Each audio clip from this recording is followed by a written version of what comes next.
That's what I'm talking about. What's going on, everybody? Welcome, Arvanauts. Welcome, folks, to a Tuesday stream. It is Tuesday, and it is time for the amazingness that we like to call Sorcery 3, as we continue with Steve Jackson's Sorcery by Inkle, which is super amazing and awesome, and I'm having a great time with it, and I hope you folks are enjoying it as well. That is what we've got going on for today. I want to welcome everybody here. Hope everyone's doing well. And yeah, I'm going to talk a little bit about what Echo was talking about in chat in just a second. I'm going to go through the typical intro stuff first, and then we will get into, I'll talk just a minute or two about that subject that Echo is referring to, and then we will move on to the actual game itself. First of all, just a reminder about ways to support us here in the channel. If you haven't done so, please follow the channel. Please check out our YouTube and subscribe to us over there with !ArvTube. Discord, where you can hang out with the Arvanauts in between streams, is !ArvCord. Twitter is !ArvTweets, and I'd appreciate it if you could support me over there as well by following. That would always be appreciated. And the website for all of that is arvaneleron.com. On the financial side, !Arv Shop is the merchandise area where you can get stuff from Infinity and Beyond, and some stuff from the Adventures of Middle-earth crew, and also going to be getting some Esper Genesis stuff in the near future. We'll also be making a couple of adjustments fairly soon to that as well, so to the store. In terms of moving, I have to do some stuff with storefronts and stuff like that. One of the things I've been trying to do is to kind of streamline a few things and put a few things better, and I still need to find someone who can do webmastering.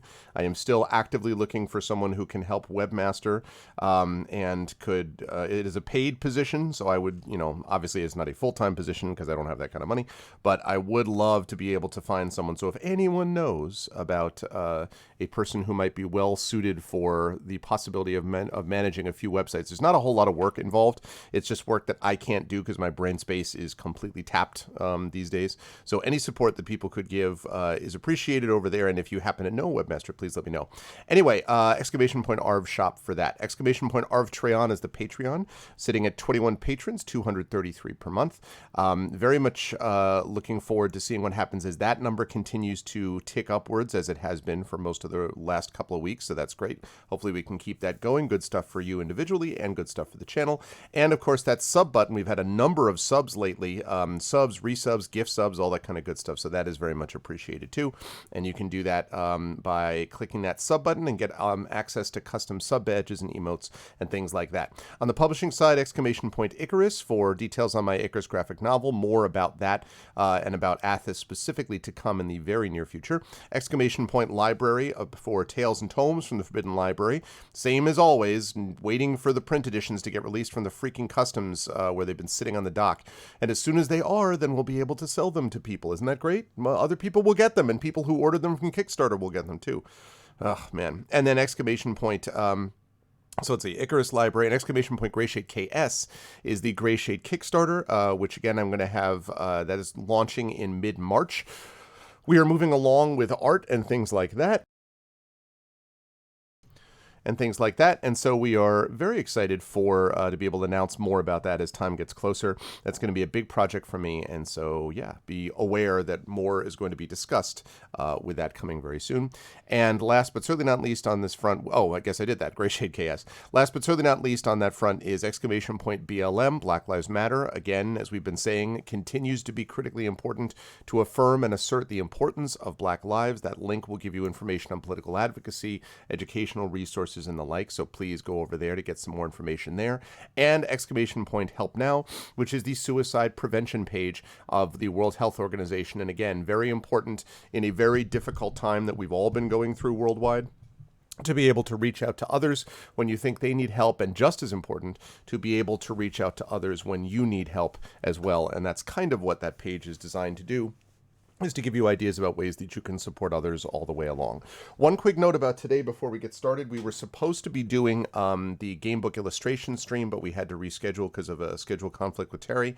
We will reschedule that. In the meantime, though, that means that we get to do Sorcery 3 today.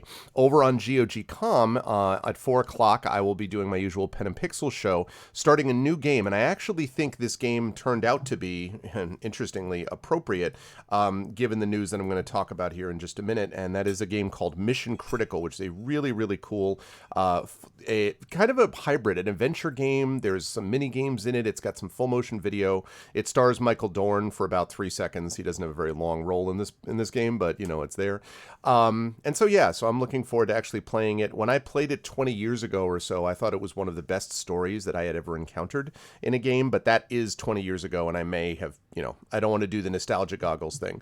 Maybe it doesn't hold up as well, we'll see, but I am looking forward to actually playing it. So with that said, I'm going to get rid of, let's see, this, and I'm going to turn off this, and I'm going to turn on, where did you go? And I'm going to turn on, there we go. I was like, where the heck is that button? On that. What's going on, everyone? Good to see you all. I hope everybody is doing well and is looking forward to what I hope is going to be a really good stream today. So, let me just take a minute here to talk about the news that Echo was mentioning. For those of you who are not familiar with this, we had a GOG stream team member whose name was Dyalad, Dyalad, who has been suffering from stage 4 breast cancer, which metastasized and has really been struggling. And I want to say maybe 3 weeks ago, something like that. It might have been 3 weeks ago to 4 weeks ago, somewhere in there. We actually had a fundraiser, which was actually organized by Craigery, who I saw just put in that Dyalad emote, was organized by Craigery, that was designed basically for 2 reasons. One, to be able to raise money for the Quebec cancer research. I'm not getting the name of the group right, but it was a cancer research group, not unlike the one that we contribute to with ARFCon every year, Damon Runyon, but it's up in Canada. Dyalad was Canadian. And it was designed to do that, but it was also designed to kind of be a celebration of Dyalad. And I found this, I have to say, I found this a very unusual and a positive thing in that this is not an example of a memorial. When we did last year's ARFCon in the wake of Kilobyte's passing, that was something that we did because Kilobyte had passed away not that long before, a couple of months before. We obviously reconfigured it so that we could get money raised for the Juvenile Diabetes Research Foundation in honor of Kilobyte. But it was a memorial to him after he had already gone, and it was because it was really unexpected. It just came out of nowhere. He had diabetes, obviously, but he had been on dialysis and he had been doing better. And then the time came, and so it was a memorial after the fact. This was an experience for Dyalad in which we were really celebrating her life. We were celebrating her life by playing a bunch of games in her honor. We did the trivia show, which I was honored to be able to participate in, and a lot of people played games that she would have liked. And the cool thing was, and again, Craigery gets complete credit for this. Pyron Jade, the GOG stream team leader, really helped push this on GOG's side so that we were able to do all of this on GOG. Which was really good of both GOGCOM and, of course, of Pyron.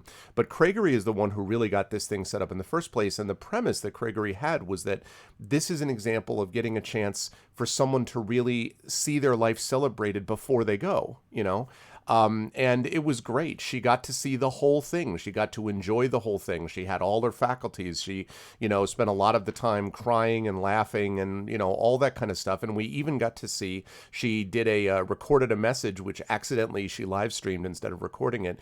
And so she was on for about an hour, basically talking about how much she enjoyed that. And I thought that was really great. So sadly, we got word this morning. Craigery, I think, is one of the first ones to report it to me, that on the thing that I was part of, that Dyalad has passed away. She had a stroke about, I want to say, 7-8 days ago or so. The cancer had spread at that point. There were tumors in her brain. It was not good, and it wasn't good when we were doing the fundraiser because it was too advanced, and this is a dread disease. As I've said, this is a thing that has personal resonance for me also because, of course, I lost my mother to breast cancer, and I have lost, obviously, other family members, friends, pets. Cancer is an awful, awful scourge, and in the midst of the scourge that we currently face of COVID, it's sometimes easy to forget that there are many other diseases that didn't go away because COVID suddenly exists and is taking all, the attention and sucking all the oxygen out of the room. A lot of the therapies actually that are being used to treat COVID now, even the vaccines, may be things which in future could be used to treat certain forms of cancer as well. I certainly hope so. And I know there's amazing work being done in cancer research. But the reality is that today we lost someone who was, by all accounts, a really wonderful person. I did not know Dialad very well myself because she was only in the stream team for not particularly long, and we always streamed at different hours. But we liked some of the same games and liked some of the same things. And I was just really moved by the experience of everyone talking about this person and what they got from her streams and the value that they possessed for them. I found that really moving, and it's a reminder again about how much these stories, these individual stories that make such a difference to these people, how important it is to spread and build those stories that more of them can see them. It's not just about the person that you directly know or the person who's in your immediate family. It's about all those people who have their families, circles, communities, the people that they know and care about, and that know and care about them. And so I was deeply, deeply saddened to hear about this news this morning. It was, of course, this was expected by this point. Things were too far gone, sadly. But I think one of the things that was really, and it was made also more sad by the fact that Dialad also had a young child, and that, I can't, as a parent myself, I cannot even imagine what it would be like for the child to go through that at that kind of a young age. And so really deeply sad to hear it, but I am strangely heartened, I have to say, strangely heartened by the experience of having seen a feeling like everyone got a chance to say their goodbyes and to do so in a way that didn't feel maudlin and didn't feel morbid, but was really a celebration of what the person had meant and what the person was while they were still here within this life. Who knows what awaits us, on the other side of that divide. But in this life, the experience that we had, to be able to have it here while she was still here.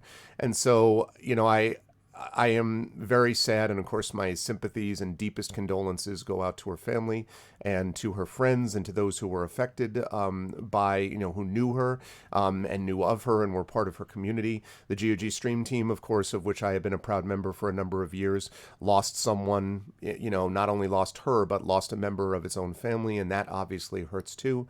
But the thing I want to really highlight today is that it was a great privilege, I think, to be part of this experience of a celebration of a life well lived while that life is still here to absorb it, to absorb the message of what that person did for others while they were here. And I think that's great. And I think Craigery deserves great credit, as I say, for having the foresight and wisdom to see that and to help put it together. And then for GOG and for Pyron Jade and the folks from the GOG stream team to be able to put that together in that way. So, sad news, but I think, again, I take some solace myself, and I hope that Dialad's family will take some solace as well in the fact that she really got to enjoy her experience of watching people tell her what she meant.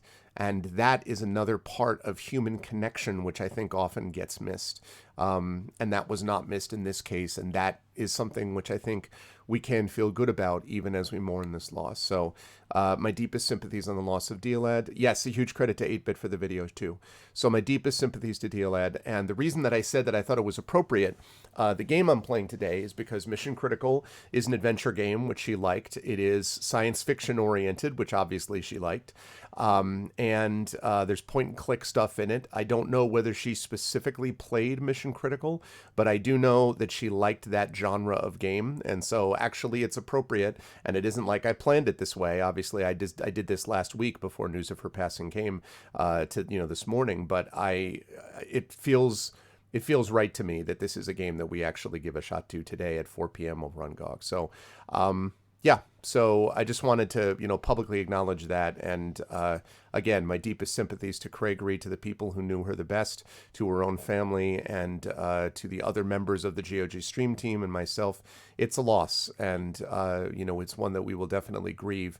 But I am glad that we had some opportunity to say something to her while she was still here, and I will always be grateful to Craigery that he set that up, and to Pyron for making it happen, and to GogCom for making it happen.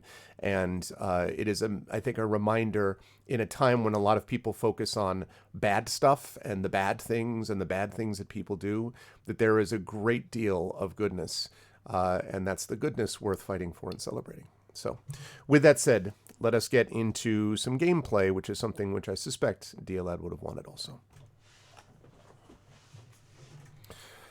So, Sorcery. Let us get into this game, Sorcery Part 3.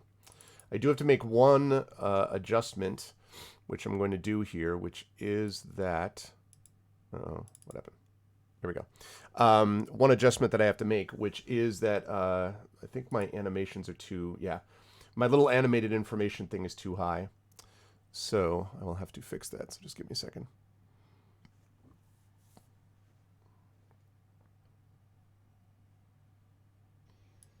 Okay.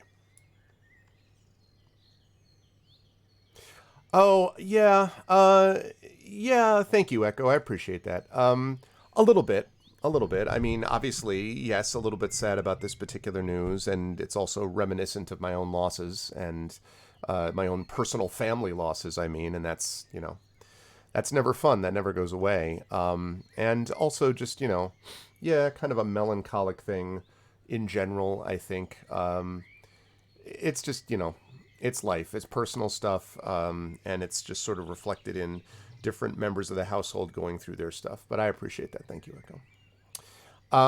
Okay, let us get into the game. I believe when we were last here, we had been confronted by a bear. Yes, we were confronted by a bear. So there was a paw print, a cracking in the bushes, and we turned to see the towering shape of a wild bear. Now, one bit of news here is that we do have healing from Korga, but we want to try to save Korga if we can, because there are times when there are things we'll get into that only Korga can save us from. So if we have to heal through Korga, then that's what we got to do. But the preference would be for us not to use him if we can, because we want to try to save on to it if we possibly can. So... yes, buy a Trendy. Someone go shovel your driveway. I already got too busy shoveling my own in the last couple of days, man. I am sorry to hear that. I feel your pain. Sometimes, quite literally, I felt a very similar pain. Okay, so we've got that, but okay, that's maximum good. All right, we've got that. I want to. I think that's the only thing that we need to know about this right now. For those of you who haven't played this before, by the way, this is the Seven Serpents. We do this as a kind of group vote, people voting together to decide what we do. And so I haven't had a chance to yet. Echo, but I probably will do that at some point for my family. I haven't decided if I'm going to show it to everybody else. I don't know. I don't have a context to do it yet. But yeah, I am going to show it to the family. I haven't had a chance to yet. The family has been exceedingly busy. But yeah, no, I am, as you know, I am most appreciative. Okay. Let's see. I don't have it here.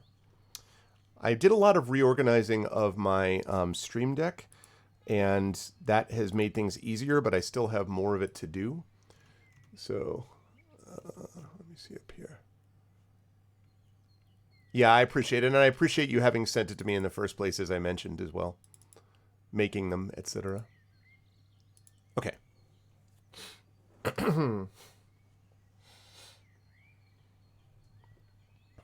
Okay. Let us get this going. Load and start. Good. All right, here we go.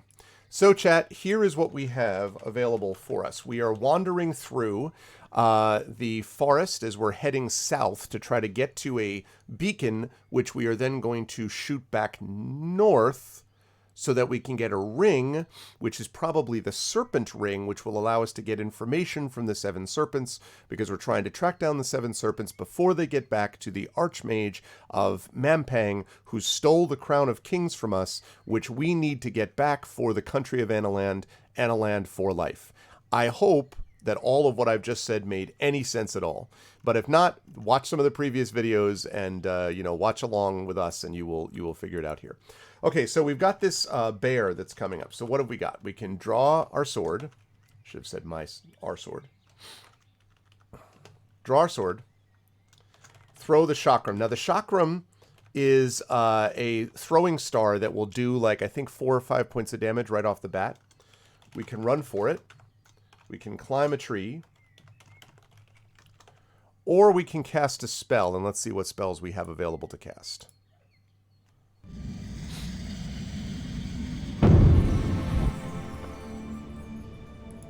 All right, we've got... We can talk with animals, which is not a, that doesn't, we have a green-haired wig, so we can cast it. And, hey, thank you, Red Lear. I cast Magic Missile. Thank you for the Tier 2 sub, man. 26 months.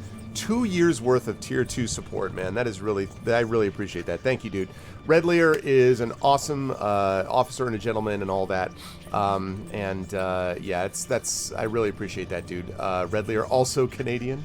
If you folks are not already following Red Lear, you should be. Excellent streamer, excellent streamer who plays a lot of Star Citizen and all that stuff. And maybe someday I'll convince him to join in a D&D game. One of these days I'll get Red Lear to do it. But yeah, thank you, man. I appreciate it. It's always a pleasure to have you here, and I really do appreciate the support. That's the kind of thing that just the consistency of it just makes a huge difference. So thanks, dude. Okay, so we have Fix, which causes fixedness, requiring a staff of oak sapling. Sadly, we do not have such a staff. You always say that, but, like, I don't know. I think you do better at it than you think. We can control non-intelligent creatures, which may be another option here, because it is a non-intelligent creature, so we could control it. It'll take 3 stamina. We're not doing great on stamina, but that is a possibility. So we could do that. We could cast 6, which would make 6 copies of us. That would cost only 1 stamina. So we could do that. We could cause depression. So we could really depress the bear. He could be like, why am I a bear? The life of a bear is so downtrodden. Or, I think this is the last one. We could cast clumsiness. I don't know what that would do. I can take a guess.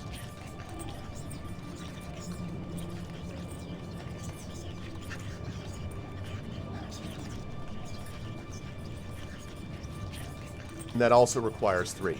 So, there we go. Now, unfortunately, we have so many options that I had to double up here a little bit. So, here is the poll.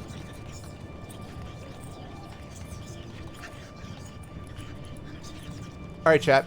Go ahead and get your votes in now. So, we can draw our sword, we can throw the chakram, we can run for it, we can climb a tree, we can cast Yap, which allows us to speak with animals, Law, which lets us control non-intelligent creatures, like, say, a bear, but that costs 3 stamina, 6, which turns us into 6 different images, that costs 1 stamina, Sap, which would cause the bear to become depressed, apparently. I don't know whether they'd be depressed and then want to hurt us even more, I don't know. That's 1 stamina. Or Dumb, which would cause the bear to become clumsy. I assume that means they would slip or fall, something like that. And that's 3 stamina. So there you go. Those are your choices, chat. $, vote, space. It makes his life unbearable. Yes, that's true. That's true. Well done. Well done. I should have seen that coming from a long way off.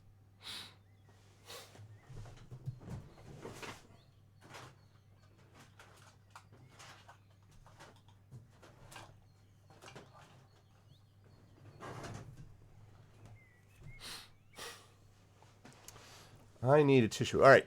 Go ahead and get those votes in. When you vote, by the way, please just let me know in chat which of the spells you want to actually vote for. And I'm going to be back in 1 second because I got to get a tissue and blow my nose.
Okay, thank you everyone for your patience. Okay, so let's see. We have got, I'm going to last call this. We have 2 votes for Yap, Law, or 6. And we have 1 vote draw a sword and 1 vote for Sap or Dumb. So last call to get your votes in. And yeah, Redlear, tell me, do you want to cast Yap, Law, or 6? Triffid says she wants to cast Law. Do you want to cast Yap, which is Speak with Animals, Law, which is Control Animals, or 6? Yap? Okay. So we've got to vote for Yap or Law. So basically at the moment we have 1 vote for Yap and 1 vote for Law. I want to hear what the bear has to say. The bear's like, I hate you and wish to eat you. That's what the bear's going to say, no. Okay, so 1 vote for Yap, 1 vote for Law, draw our sword, and 1 vote for cast Sap. I need someone to break this tie then. We have basically a 4-way tie. So I need someone else to jump in, either change vote or vote for a new one. Yeah, it's like, you look delicious. That is the word of the... So that's that. Okay, Echo, and it's Yap? Okay. There goes Twitter. What's up, Burner? What do you mean there goes Twitter? Okay, so we're also going to talk to him. What is that? What do you mean there goes Twitter? Did something happen? Did Twitter blow up? Did we lose Twitter? Okay, so we are going to cast Yap. All right. Here we go. Oh, sorry, Jedi. I got you, though. I hope that was also Yap. All right, bear. Pulling out the green wig, you put it on and cast the spell. A clear message comes through as the spell takes effect. This bear wants food. Okay, so that was the message. The message was food. That was the message. Good conversation. Good chat. Good chat, bear. That was a good chat. I'm glad we had this. Farside Comic Inventor, the speech of dogs, they're all shouting, hey, hey, hey, hey. You know, Craigery, there was, I remember a Farside cartoon exactly like that is the one you said. He did another one where it was human language as we say it to Fido. And it's like, you know, Fido, you're a really bad dog, Fido. And I can't believe you tore up the upholstery, Fido. I can't believe this, Fido. And it's like, what is the dog here? Blah, blah, blah, blah, Fido. Blah, blah, blah, blah, blah, Fido. Blah, blah, Fido. Oh, man. Far Side was so great. Yeah, I heard about that, Burner. They are dead in the water the minute they do that. I'm telling you right now, I'm going to be like, great, goodbye.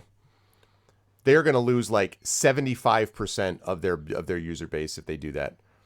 A lot of people call Twitter a hell site as it is. The idea that people would actually pay for it is just, I mean, come on. I'm shocked by the result. Defend! What? The bear draws itself up to its full height, almost double yours, and opens its paws wide. You drop around a tree and raise your sword, ready to defend yourself. But the wild bear, for all its growling, is clearly afraid of you. It holds back, staying out of the reach of your blade.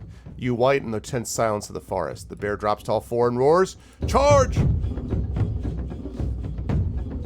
You risk an attack. Rushing forward, you charge at the wild bear, catching it a light blow. Its fur is thick with blood and scratches. It squeaks and snuffles, standing up onto its hind legs. You can also smell the creature growing enraged and duck quickly behind a tree. Emitting a thunderous roar, the wild bear thumps forward, unleashing. For a moment it is close enough that you can smell its terrible breath. You retch. It rears back, claws raised. You remain hidden. The wild bear growls and grunts around you, drops its weight and growls. Thrust! Ha-ha! The smell is getting worse. Splashing through the mud, you race into the wild bear, slipping a light blow past its massive claws. It has lost a claw and limps as it moves. The bear lowers itself to the ground and grumbles. Warily, you move into a defensive crouch. The wild bear stays low and tries to ram you. You hold your stance, drops its nose to the mud, and grunts. Screaming, you rush at the wild bear, catching at a passing cut. The bear emits a terrible, painful roar. The bear drops to all 4s and snuffles. Warily, you move into a defensive crouch. Oh no! That was terrible, that was terrible, that was terrible. Oh, God. That's awful. Dreadful. Yeah, I don't even care. I did such a terrible... I gotta redo this fight. Yeah, that was an awful fight. I was doing great, and then all of a sudden it was like... Okay, that's also terrible. I don't even... Okay. See, this is no good. This is no good. This is no good. It's interesting, though. It means that the pattern is not the same every time. Come on. Come on, come on, come on. Who cares?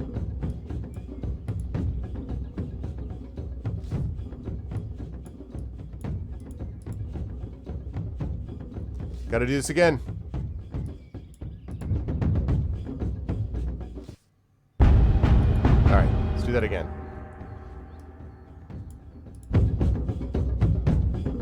Okay.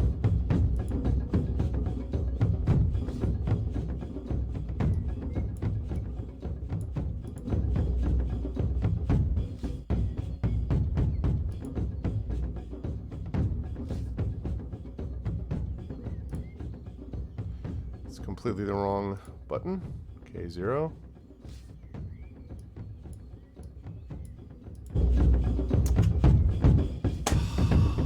Ah!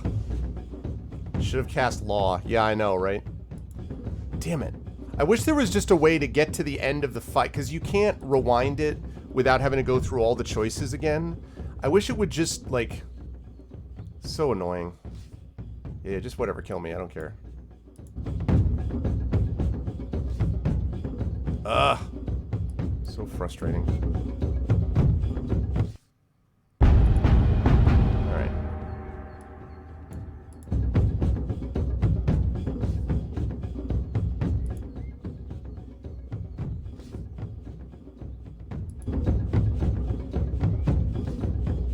Good.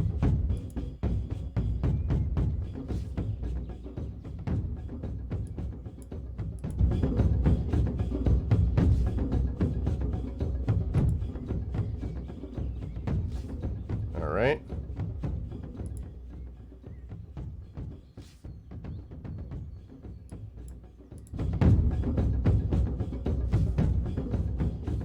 Bad. This bear is tough.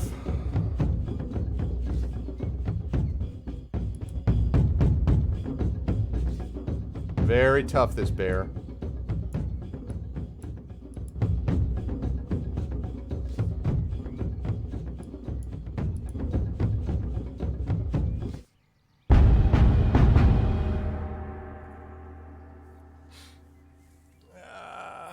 Six stamina.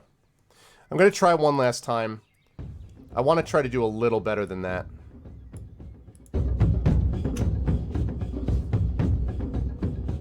Or, you know, I could just completely get smoked. That's possible also. Hit the wrong button. Go away.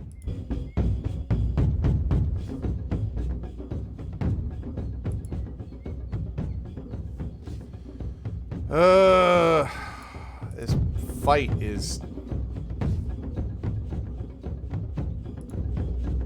It's supposed to be that the text cues are supposed to give you ideas for when something is going to attack. Just realized this is the wrong way.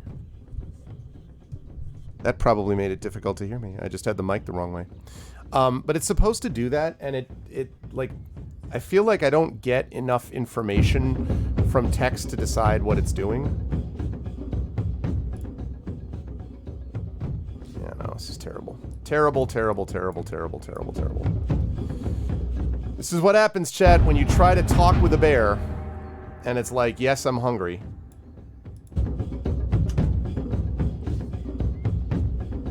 Are you joking me? I don't want to keep doing this fight. Blame Red Lear. Red Lear was too convincing. Don't Canadians know more about bears anyway? Shouldn't Canadians be the first ones to know about bears, about how dangerous bears can be? You have more bears there. I've actually seen bears. I mean, I'm not just talking about in the zoo. I've had bears walk across the front yard of my house when I was in Northwest Connecticut.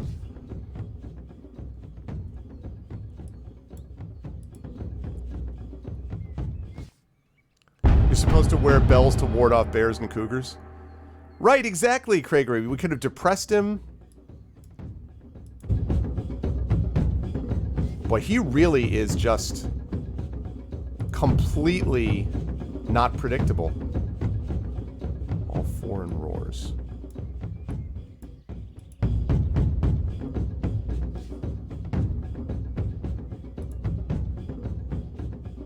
Okay.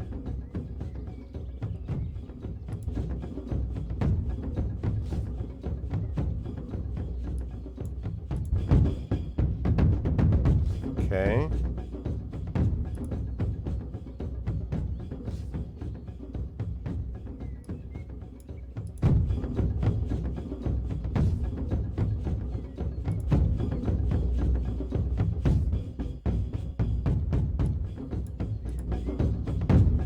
Alright, I'm going to have to go with that.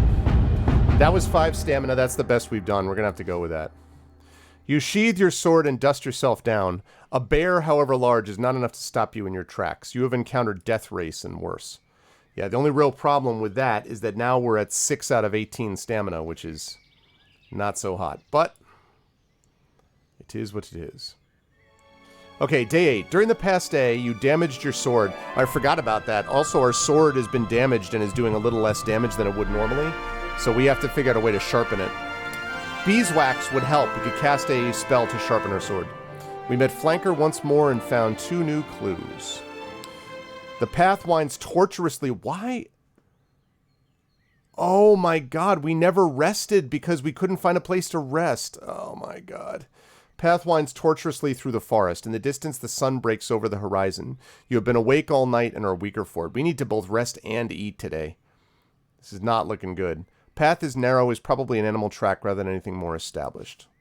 You pause to look out the mud and make out a series of paw prints, each about twice the size of your hand. They are most likely those of the bear you met around here earlier, or of another bear. Let's get the hell out of Dodge. You walk on between the trees. The air stirs a little, still cold but fresh. You have reached the edge of the forest. Through the trees, you can see the level steps extending into the baking sunshine. Time to choose a direction. Well, we already decided this, chat, that we're going down to that place, so... We got a village. Oh my goodness, we have gold. I hope they have food and a place to rest.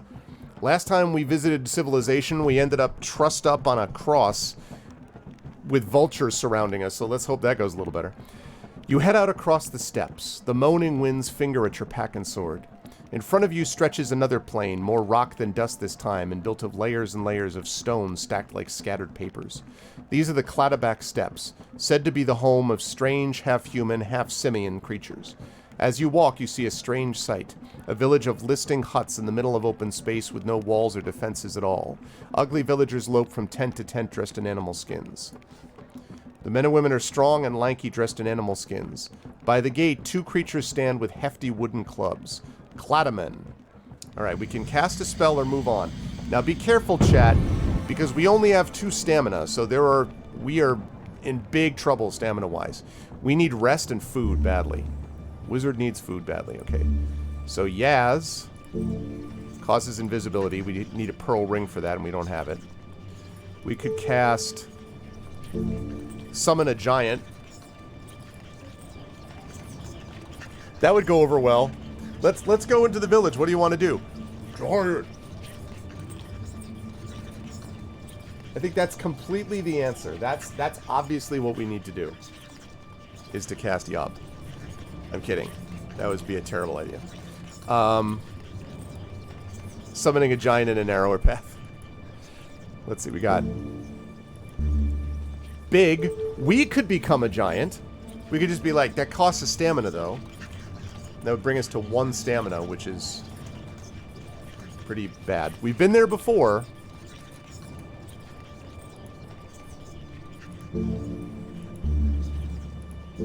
We could create a stench. I'm not totally sure why we would do that, but we could. I mean, it doesn't cost us anything to do it unless they get really angry that we smell so bad. We are not going to be... Oh, yeah, we could cast How, which would give us... It would show us safe passage. It would also use up 1 stamina, though. So, just to be aware. Show enough to get the Mustang in the garage. I already did that one. I think I did that one also. May have done all of these. Yeah. Or... So this is what we got, chat. We can cast Yob, which will create a giant. We use a giant's tooth up for that. I think we have 2 of them. We could cast Big, which makes us larger. We could cast Nif, which creates a stench. We could cast How to check safe passage. Or we could move on and just move into the village. We could just move into the village, too. Like, there's no... We don't have to cast a spell. I saw the H, and I thought they were going to say that we could cast, like, Fireball. Like, right at them being like, good to see you. But, fortunately, that was not one of the choices. Alright, chat, what's it going to be?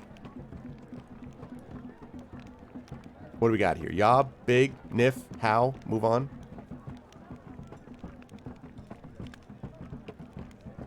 Pardon me as I finish my lunch.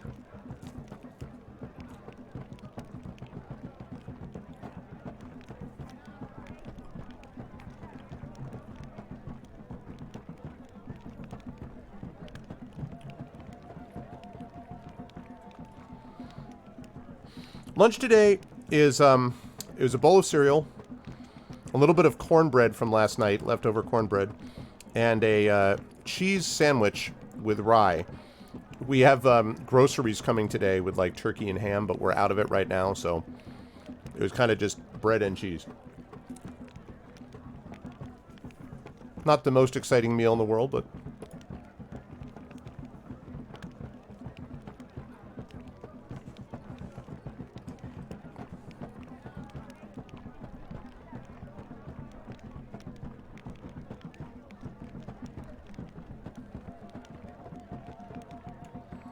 Yeah. A little dairy and grain. Exactly. I'd like to think that's the case, yes.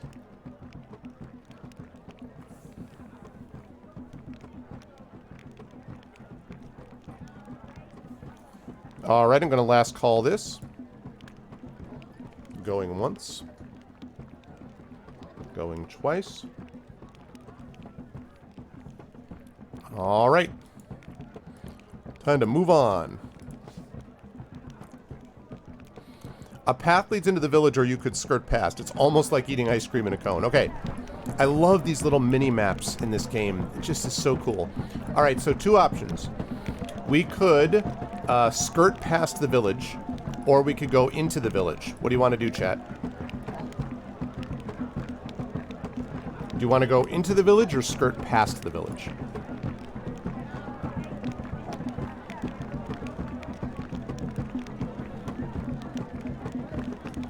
You can just tell me this in chat. Into the village. Into the mines. Okay, in. Alright, anyone else? Anyone else?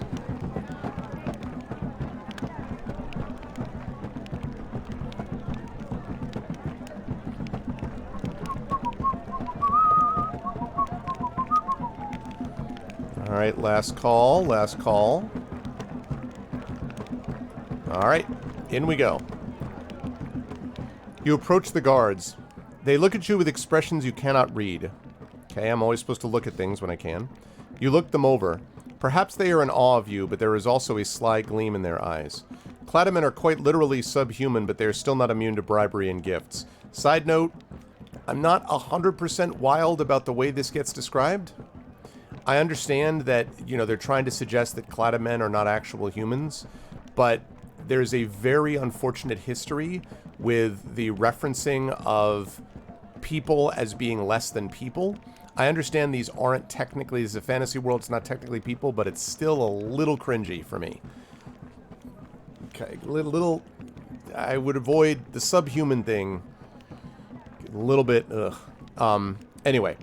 Alright, so we can greet them, walk past them, or cast a spell. Let's see what we can cast.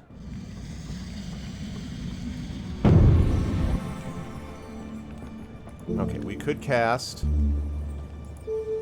Resurrect the Dead. I don't know why we're going to do that. It's a little, you know what I mean, Craigery? It's a little like, eh. Yeah, it's just, and then they call them Cladamen. Like in Curse of Strahd, there are the, what are known as the mongrel folk, which is also problematic. But the mongrel, the way that they're described in the book is not as, I don't know how to describe it. They're not described in the same way. It's not describing them as like, you know, well, they're really just animalistic. It's this thing that they embrace aspects of an animal heritage, almost sort of like they're were creatures almost. So it's a little bit different. I just...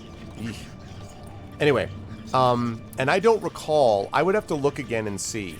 Maybe I'm wrong, and maybe this is something that appears in the actual Seven Serpents book. But even if that's the case, I would point out that the Seven Serpents book came out in 1983 or 4. Not saying it's permissible, but it's a little bit of a different time to be talking about this stuff from 30 plus years ago and talking about it in 2015, you know. Yes, a little bit like that, Trivet, yeah. Okay, so we've got, what should we do? We could... I made a mistake, hold on. We could greet them. Walk past them. We could cast Rap, which would let us speak with them. And also let us rap. I don't know, Echo, it's the same reason that it's the same spell, it's the same thing that is required in Yap. Yap lets us speak with animals and you require a green-haired wig. Rap lets us speak with humanoid creatures, any human-like creatures at all. And that also requires a green-haired wig. I don't know. That's the way it was in the book, too. So we've got Rap, we've got Sus, which would allow us to sense danger. But would also use a stamina, and again, we are, if I haven't mentioned before, we're very low on stamina. Exceedingly low. Tell is telepathy, but sadly we don't have a skull cap. We used to have one, and then it was stolen from us. We do not have one at the moment. Kid creates illusions. So we could create an illusion. Yes, Rap is free. I usually put in the thing if there's a stamina cost in the parentheses next to it. I think this is God, right? Yeah, but we do not have a Jewel of Gold, so we can't cast that. Let's see. We could cast... We already talked about Rap, right? We could cast... Oh, I already did Kid. Okay, RSK. T we can't use. Okay. So, there we go. There are our choices. So, we can greet them. We can walk past them. We can cast Rap, which would allow us to speak their language. Again, that doesn't cost any stamina. We could cast Sus, which allows us to see if there's danger, but that does cost us stamina, and we've only got 2. Or we could cast Kid, which allows us to create illusions. I have no idea what the illusion is that we would create, but we'd create something. So get in your votes.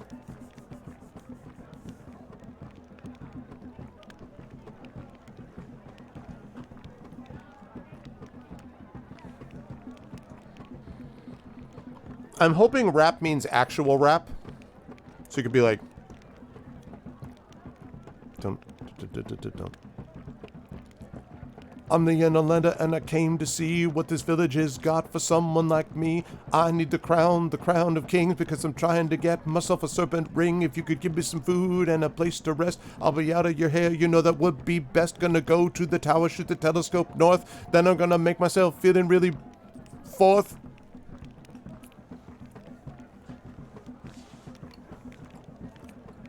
Not a lot of great rhymes with north. Fourth. Worth, which isn't really quite right.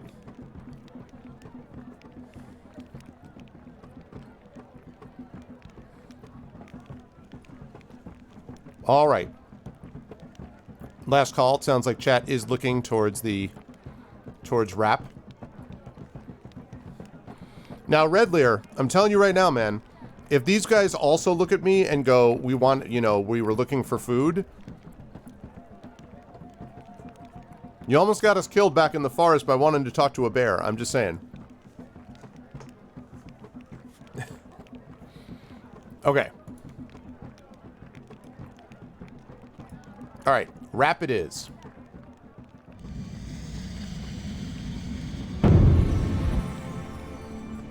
Okay. R-A-P. Could be.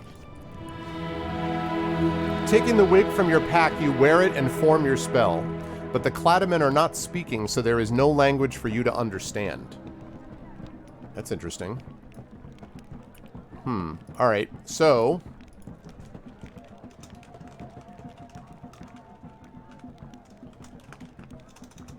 So should we say, let me pass? Should we say, what do you want? Or should we give up? What's it going to be? Should we say, let me pass, what do you want, or give up?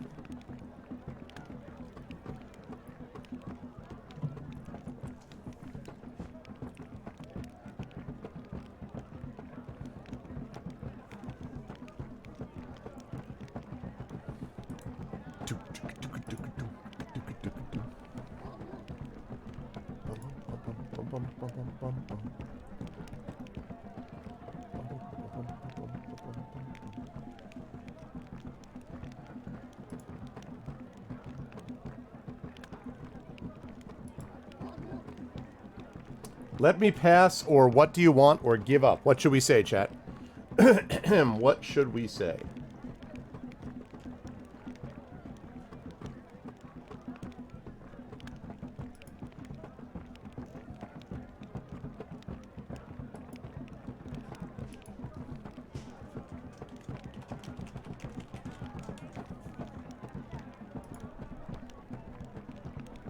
Okay. All right, we're going to last call this, the what do you want?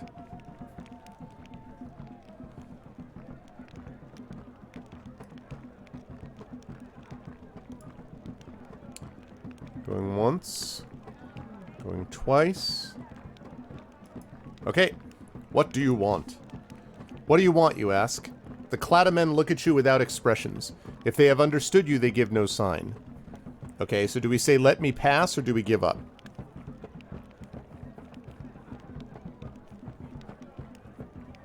That's a spell for Arvin to do a rap.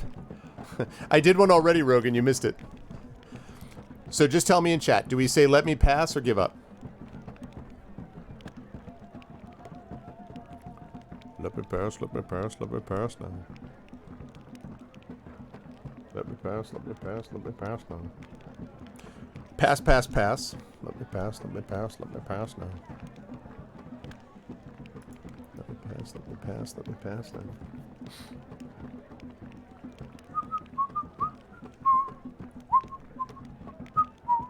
Oh, you got the echo clip of my rap?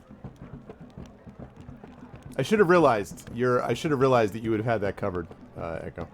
I should have realized. All right, let me pass it is. Let me pass, you demand. The Cladamen look at you without expressions. If they have understood you, they give no sign. You remove the wig in irritation. Okay, so...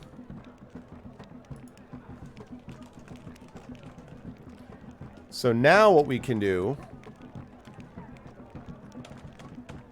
is we can greet them, which I feel like we already were doing, but walk past them.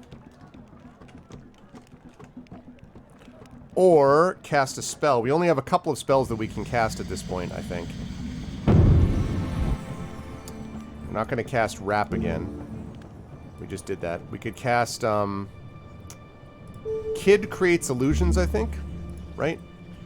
I believe. Yeah, so we could cast Kid, which is free. I don't know what the illusion would be, but whatever. We could do that. Or we could cast Sus, which would allow us to sense danger, but it costs a stamina point, and we've only got 2 of them. So we use it, and we're going to be down to 1 stamina, which is cutting it awfully fine. So greet them, walk past them, cast Kid, or cast Sus. What say you, chat? What should we do? It would be funny if we did all of that, and then we, like, greet them, and we're like, okay, fine, how are you? And they're like, oh, hello, how are you? Welcome.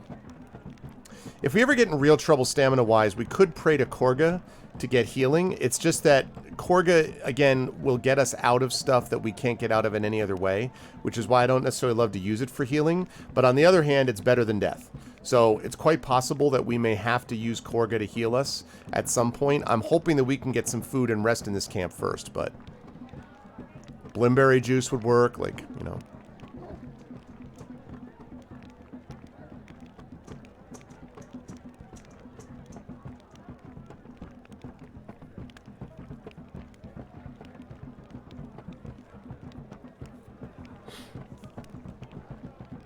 That is true. Today is nominations day. That is a good point. All right, last call, last call.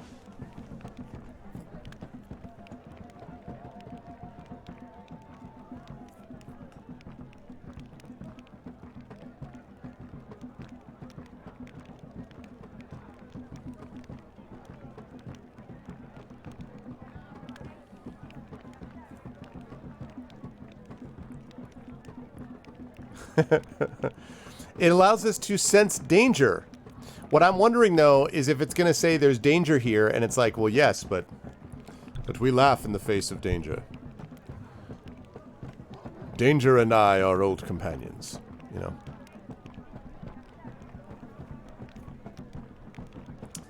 All right, well, we're going to cast Sus, and that's going to leave us in a very tough spot stamina-wise, so we better get some rest and food here.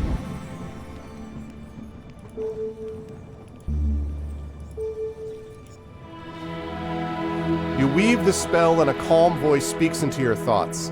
It tells you there is no particular danger here. Though Cladamen are aggressive and unruly, they are too stupid to mean you real harm. The voice fades once more. I will again reiterate my concern about the way this is being portrayed. Alright, are we going to greet them or walk past them, chat? Don't have to cast a spell, we know the drill now. Do we greet them or walk past them? You can just tell me this in chat. Give them a big hug. I know, right?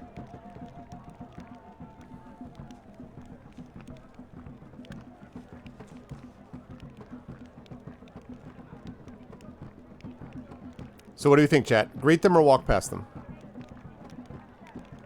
Greet. Okay. Gotta vote for greet. Others, greet, walk past them. I'm assuming give them a big hug actually is another way of saying greet. It just struck me that that wasn't just you being clever, Gregory. You also would like to greet them.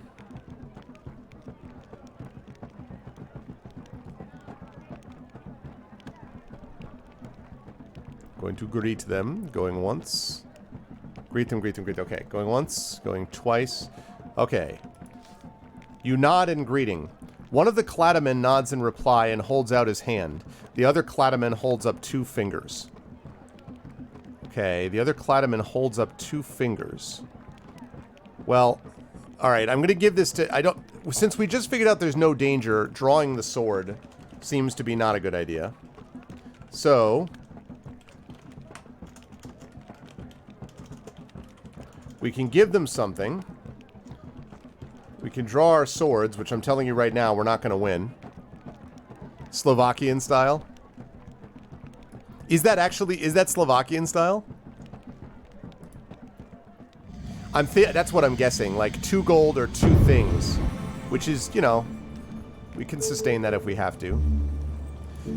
Kid would allow us to create an illusion. I guess maybe that would make it so that we could maybe use that to create the illusion of some, like, item that we're giving them, maybe?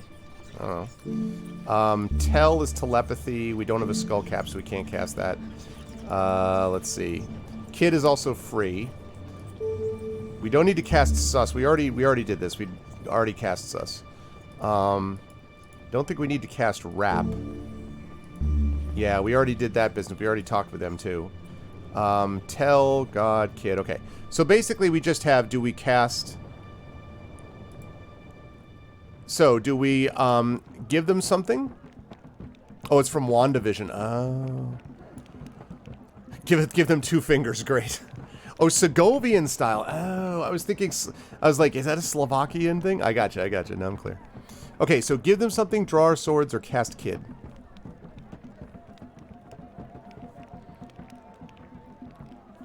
What should we do, chat? So Kid creates an illusion, it's free to cast, but you know. Or give them something, obviously we would give them something, I don't know what. And then, well, we'll figure it out. And then draw our swords would be... big time dumb. First of all, because they haven't threatened us, and secondly, because no matter how good I am in a combat, the chances of me getting through it with 0 damage, which is what we would need to do, is practically nil. So I would have to pray to Korga to get healing back, and so, you know. I'm hoping we give them 2 things, and they just look at us and then go, Excellent, thank you so much. If you could go down that way, you'll find our convenient medical infirmary. Also, there's an inn where you can buy food, 7 wheels of cheese for 1 gold. Thank you. Kid is an illusion. It uses a bracelet of bone, and you cast an illusion with it. I assume that we're going to be doing is casting an illusion to give them something, which will make it that we don't have to actually give them something real. That's my guess, but I have no idea. It could be we're going to create an illusion of a, I don't know, a souffle that we then give them or something. Yeah. I don't know what that would be.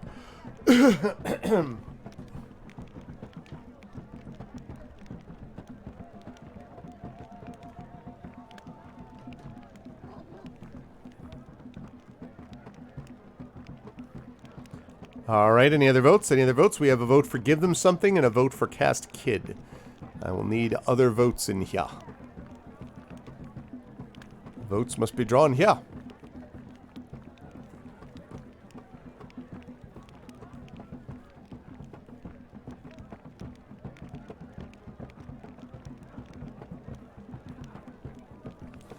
Okay. Game is called Sorcery, Let's Do Magic. That's fair enough. I would agree with that. Going once. Going twice. And... okay. Cast Kid. Alright, we will cast Kid. Suddenly it takes 30 stamina for you, for no reason. Alright. Kid.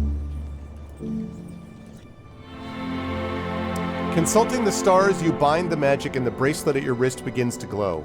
You have just a moment to which to choose your illusion. Turn myself invisible or turn myself into a monster. Alright, you can tell me this in chat. Well, I know what I wouldn't choose. So you tell me in chat. Do we turn ourselves invisible or into a monster? Why do we turn ourselves... you know what we could do? Turn ourselves... you know what the big brain play is here, Chad? Turn ourselves into an invisible monster.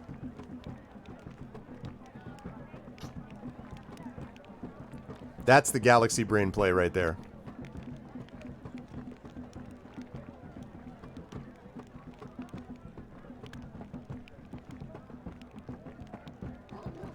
Okay, invisible, invisible, invisible. Alright, looks like chat's moving in that direction. Going once. Going twice. No, I know. I know. I actually don't understand at all why we would turn ourselves into a monster. Okay, so it looks like we are turning ourselves invisible. You create the illusion that you are invisible. Since the creatures are barely interested in you anyway, the illusion takes hold easily. You walk on into the village. Okay. You step into the center of the village. Okay. Ah, we have 2 choices. Well, 3 actually. We have...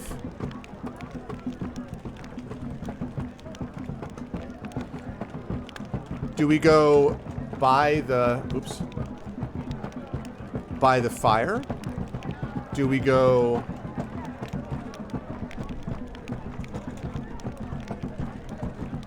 the large hut? Or... do we leave the village? Where should we go? Do we go by the fire? Do we go to the large hut? Or do we leave the village?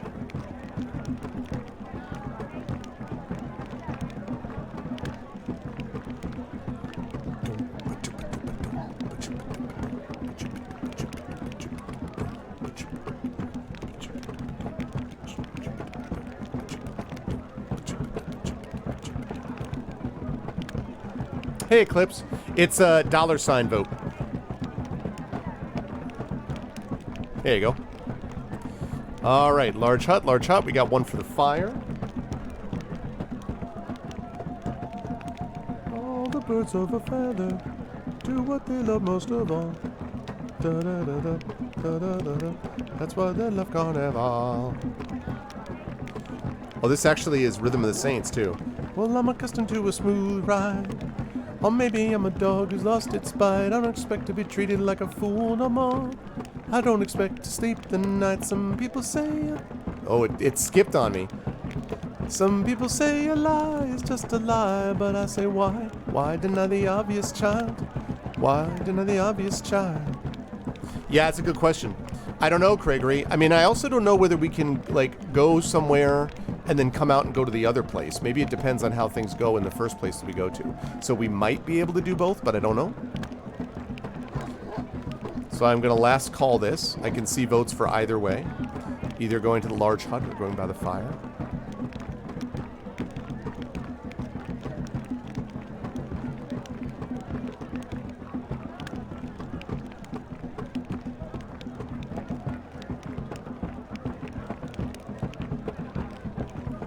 Ah, Craigery's logic.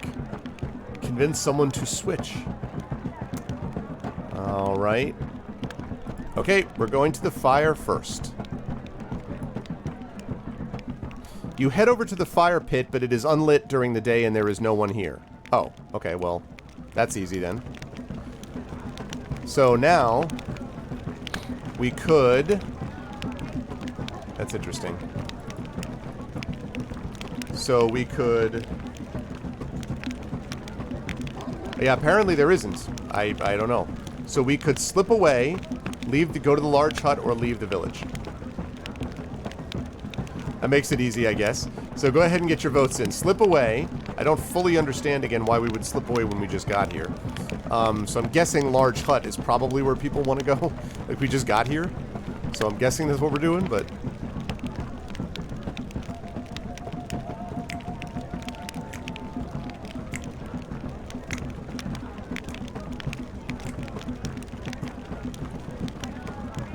Alright, last call, last call.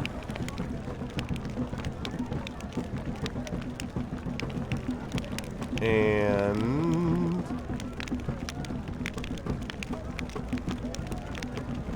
Okay, large hut. One hut is much larger than the others, or, as it says here, much larger than the others. Above its door is a sign depicting a picture of an awl and a hammer. It is amazing anyone here can draw, let alone perform crafts. Okay, this whole section is getting more and more cringy. Oh, God. Can we ixnay on how allegedly dumb the people of this village are? I get it. From inside, you can hear the sound of hammering.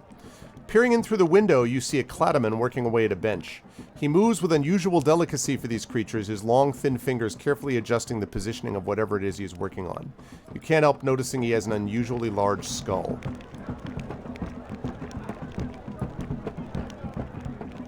Hey, Jedi Burner. Crafts.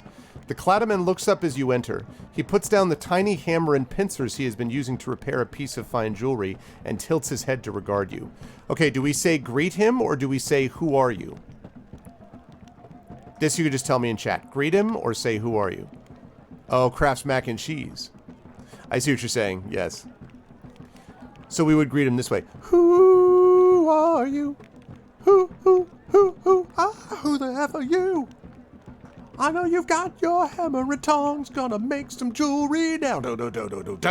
You're sitting inside this hut, and I imagine you've got some stuff and how. The way that they've been describing you in this book is really cringy. And I know that I feel their way, even though it might sound whingy. Who are you? Who are you? Who? Rogan. Yeah, exactly. Long, thin... Oh, that's true.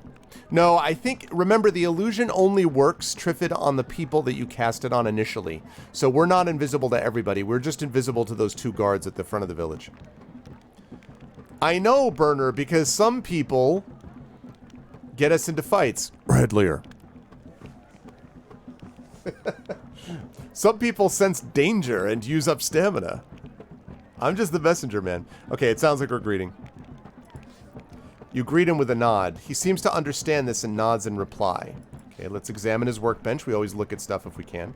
You step forward and look over his workbench, and he gestures with an open palm to let you look. The clattaman has a variety of fine tools. Pincers, awls, spikes for scratching and etching, even a vice. I admit to nothing. He is clearly a master craftsman, despite his species. Guys, I'm not going to make this... I'm not going to keep making this into a thing, especially because this is the first time we've run into this. The constant... Unless there is some pivot that's about to happen here, where we're about to find something about the misunderstanding of how we view others. I'm sorry, it's cringy in 2021 to be getting constant references to a tribe of people which are seemingly apparently people, or at least humanoid, and be referring to them as subhuman and ugly, and it's amazing any of them can draw, and despite his species, like, can we give it a rest? It's so weird. Like, there's just all of a sudden this bizarre anachronism that suddenly we're just going to make, like, it feels like something out of the 70s. Like, can we, please. And I don't remember this from the books. I have to look again. I don't remember the book having anything this extreme. Like, what is this? Like, let's, I'm not stopping playing yet, but come on. Okay, now onto the play. I really am like, what is this? Anyway, so are we showing him our pack, or are we keeping it back? Are we showing him the pack or keeping it back?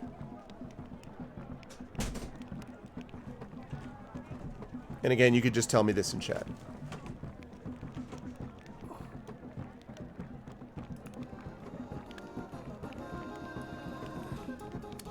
Thank you, Stargaze. Welcome to the Arvanauts. Exactly, Hillness, and exactly, the Vistani. And that was really bad in Ravenloft in the original, and then they made a lot of corrections and adjustments. And there's still a little bit, it's still not perfect in Strahd, but it's much, much better, and pretty much was moving in the right direction, but just like, is not... I mean, I guess so, but like, I don't know, like if it's reflecting bigotry, but again, this is the problem, right? It's not even being done in third person. This is the bigotry, like you are therefore being included in the bigotry by being told this is what you think. Again, maybe there's a pivot coming, but I don't know. Anyway, okay, so it looks like we are, so what are we doing? We have keep it back and we have show him. Are we showing him the pack? He's gesturing for the pack. I mean, he's a craftsman, right? Like, maybe he'll show us the pack and make everything in our pack better, and then we can say to the people who kept calling them a subhuman species to back the hell off.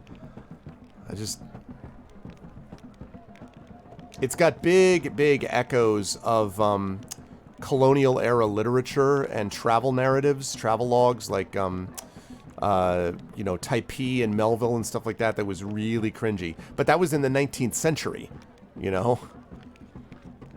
Yeah, exactly. Let's get a pack expansion. Maybe we'll make it into a bag of holding. All right, we're going to show him our pack, according to chat. You hold out your pack to him. He begins to rummage through, investigating everything with his long, supple hands, and occasionally pausing to scratch his bulging skull. I'm not even going to read that next part. Then he digs around under his bench before finally pulling a long metal shaft and a hooked metal grip. He pushes the two together, screwing and clamping with a strange hooked tool. After a short while, he produces what appears to be a well-weighted longsword and hands it to you. Ooh. A hooked metal grip. He gave us like a better sword. This guy's awesome. Alright, so what should we do? He was just looking in our pack, I guess. Maybe? Do we... This is a bit confusing to me, whether we're taking the sword and then we're paying him, or do we take the sword, pay him, or reject it?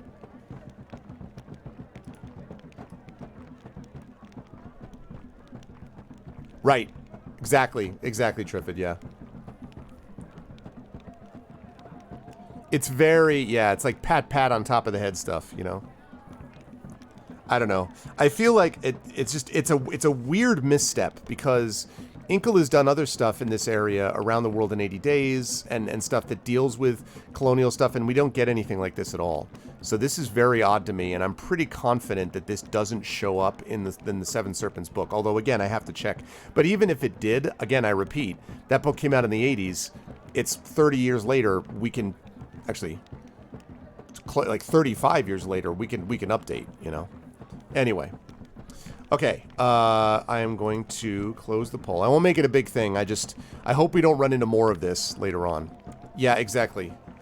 Exactly.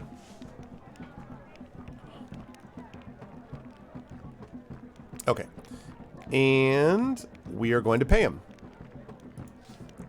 You pull out your purse to pay the Clattaman, but he seems more interested in the operation of the drawstring at the top of the pouch than the money. Okay. Well, then do we take the sword or reject it? And Chad, I'm going to tell you right now, you have one answer. You better get the answer right. Do we take this awesome hooked grip sword that this dude made for us?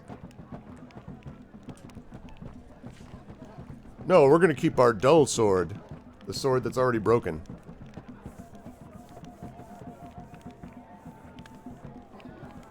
Yeah, I mean, that's right. Take, he offered, we offered, so I'll take it. Yeah, I mean, I would agree. Anyone else? Anyone else? Going once? Sorry about that, Burner. I keep closing the poll before you vote on it. But I think in each case, you've generally gone along with what chat was doing, so. That seems fair. Okay, so take it is. You accept the sword with a grateful nod. Okay. So now we have a sword. Awesome, we have some new sword. So now, do we say... Ask him what he's doing. Watch him work. Or leave. Of course, the only problem with this is great, except for the fact...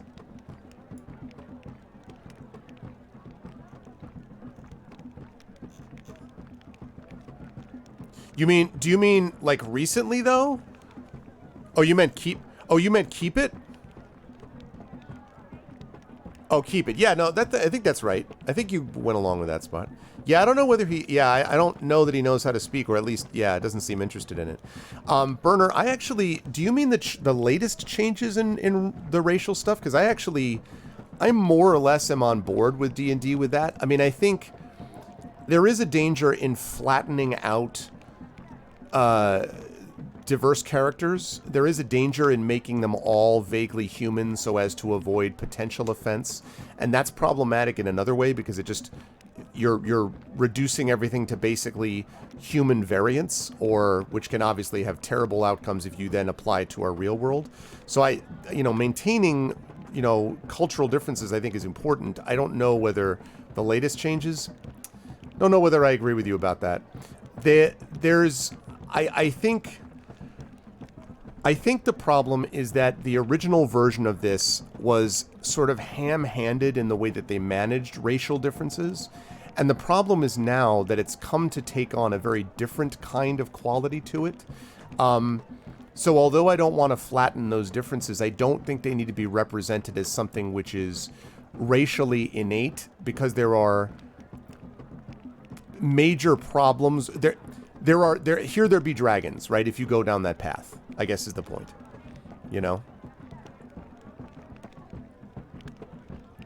How do you describe a species? Well, I think you could but that's the thing though, Rogan. You can describe, you can say that a group of creatures looks ugly, right? You can make that, it's sort of a gesture to some potential bigotry on the part of the protagonist, but that's fine. But then when you add on to it, look dumb, subhuman, that was the second one. These, constant references to it's amazing any of them can draw. This guy has a big brain, his skull is really large. He's a master craftsman, which is unusual for his species. It's astonishing that anything could be done. Like they just leaned into it and leaned into it and leaned into it. Like you can say it once, you don't have to say it 65 times. And even the one time is a little... I don't know. The one time would make you feel a little uncomfortable. When you get to this point, you're like, come on, man. Right. Exactly, Triffid. Right.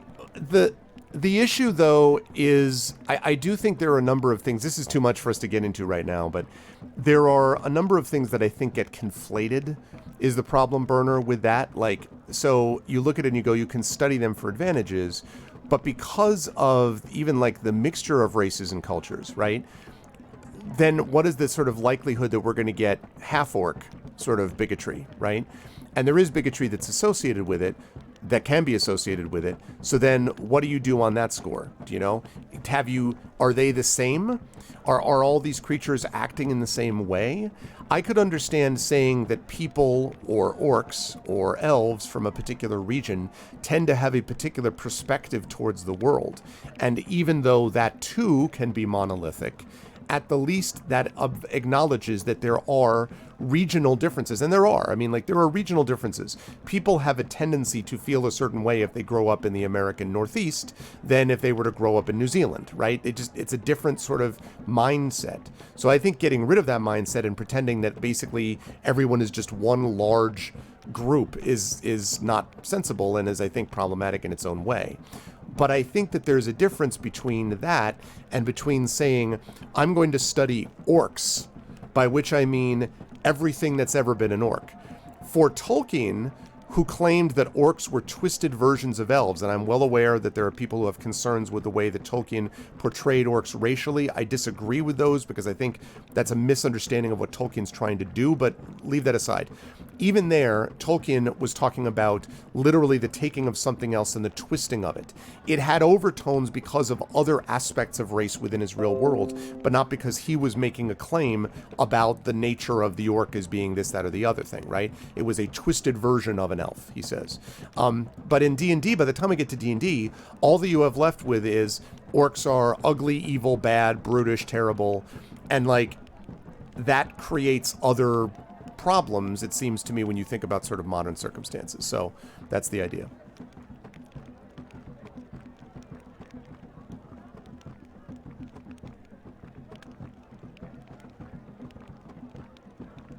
Yeah, exactly, Trivid. Exactly.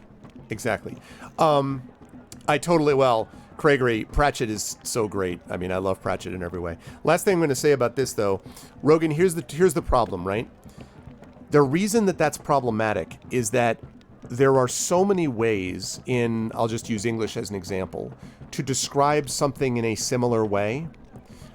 Because what you're describing there is actually exactly what, in fact, you know what? I think I'm going to read this. This is actually really interesting. I apologize. We're getting back to the game. I promise. 1 second. We're not going to stay on this topic, but I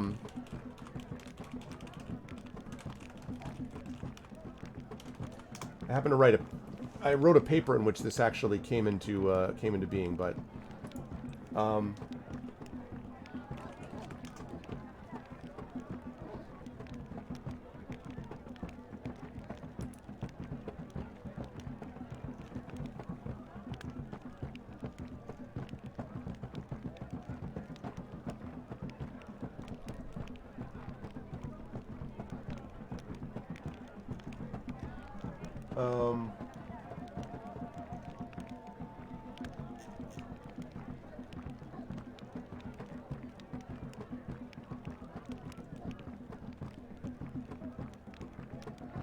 okay, here we go.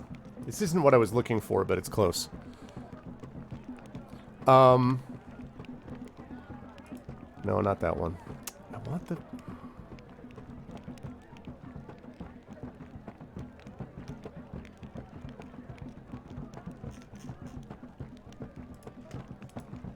There is a section described as...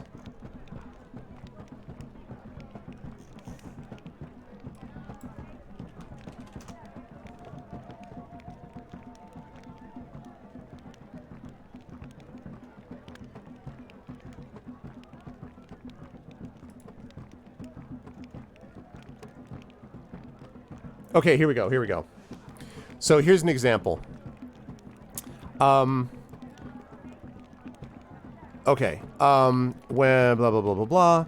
Marlowe observes, so in Heart of Darkness, which if you haven't read, it's an extraordinarily good book, and in part it is reflective of the bigotry of it reflects a white European view of the way that Africa is, but I disagree with those who argue that it's Conrad's white European bigotry, although I think that could have applied, because remember, it's a frame story. It's told from the perspective of Marlowe, who goes up into, actually, it's told from the perspective of somebody listening to Marlowe telling a story, so it's really a frame in a frame. But anyway, it's Marlowe telling the story of going up on the steamboat into Africa to try to find a guy named Kurtz, who was there for an ivory company, and they had basically lost contact with him. Very powerful book. Heart of Darkness was the inspiration for Apocalypse Now. Marlon Brando plays the Kurtz character in that, but whatever. So when Marlowe goes up there, this is the way that he describes seeing Africans, and he talks about this in very specific terms about savagery and stuff that's typical for white Europeans at the time, right? But then he also says, quote, the black man was dying slowly. It was very clear. Nothing but black shadows of disease and starvation. The black bones reclined at full length, and slowly the eyelids rose, and the sunken eyes looked up at me, enormous and vacant, a kind of blind white flicker in the depths of the orbs which died out slowly. No other movement and no other glance. He had tied a bit of white worsted around his neck. It's like a scarf, a white scarf. Why? It looked startling around his black neck, this bit of white thread from beyond the seas. Okay, here's why that section is so critically important. Do you notice that Marlowe doesn't really focus on the death? He doesn't focus on, how can I help this man? How can I help this human? How can I help this starving individual? Instead, what he focuses on is the bit of white scarf around the black neck, and how strange it is, he says, to see that. How strange it is to see this silken scarf from Europe around this subtext, savage's neck, right? How weird that is. And a lot of this book is that experience of, man, I can't believe that the savage spirit is this close to the civilized spirit and all that kind of stuff. Instead of looking at what that it really is an indictment of, is the supposedly Christian, white, civilized European who's sitting there with well-fed, with food, and with resources, staring down at a guy starving, and rather than thinking, how do I help this person, he thinks, wow, this half animal is wearing a piece of white European scarf. How weird that is. Like he's watching a scientific experiment. Right? That's the kind of problematic quality that we're talking about in terms of those sorts of descriptions, Rogan. It reflects something about the European mindset, which in the late 19th century is instructive, especially because I think Conrad was saying it about his narrator, right? This is the way I feel about Mark Twain, who some people call out for racist language in Huckleberry Finn, when the reality is he puts the racist language in the mouth of the most despicable, drunken, horrible human being who dies in squalor, and that is Huck Finn's dad. Twain, that book is a virulently anti-racist book, actually. It's one of the most extraordinarily anti-racist books you're likely to read. But in this book, in Conrad's book, I think he's doing something similar, but I don't think it comes across to everyone the same way, which is why, famously, Chinua Achebe said that Conrad was a thoroughgoing racist. I respectfully disagree. But that, anyway, is what that's about. So it's exactly Triffid. And yes, a naturalist describing a phenomenon, not another person, is a good way to put it. Good to see you, Live Suing. Right. They were all wrong, but they were all wrong and refused to acknowledge their wrongness for so long, Rogan, that... Anyway, that's my thought about that.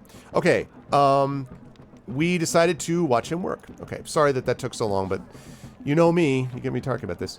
It seems like he is carving jewelry from colored stones. They do not seem to be precious or even beautiful, but the weird twisted shapes he is carving are complex and intricate and remarkably precise.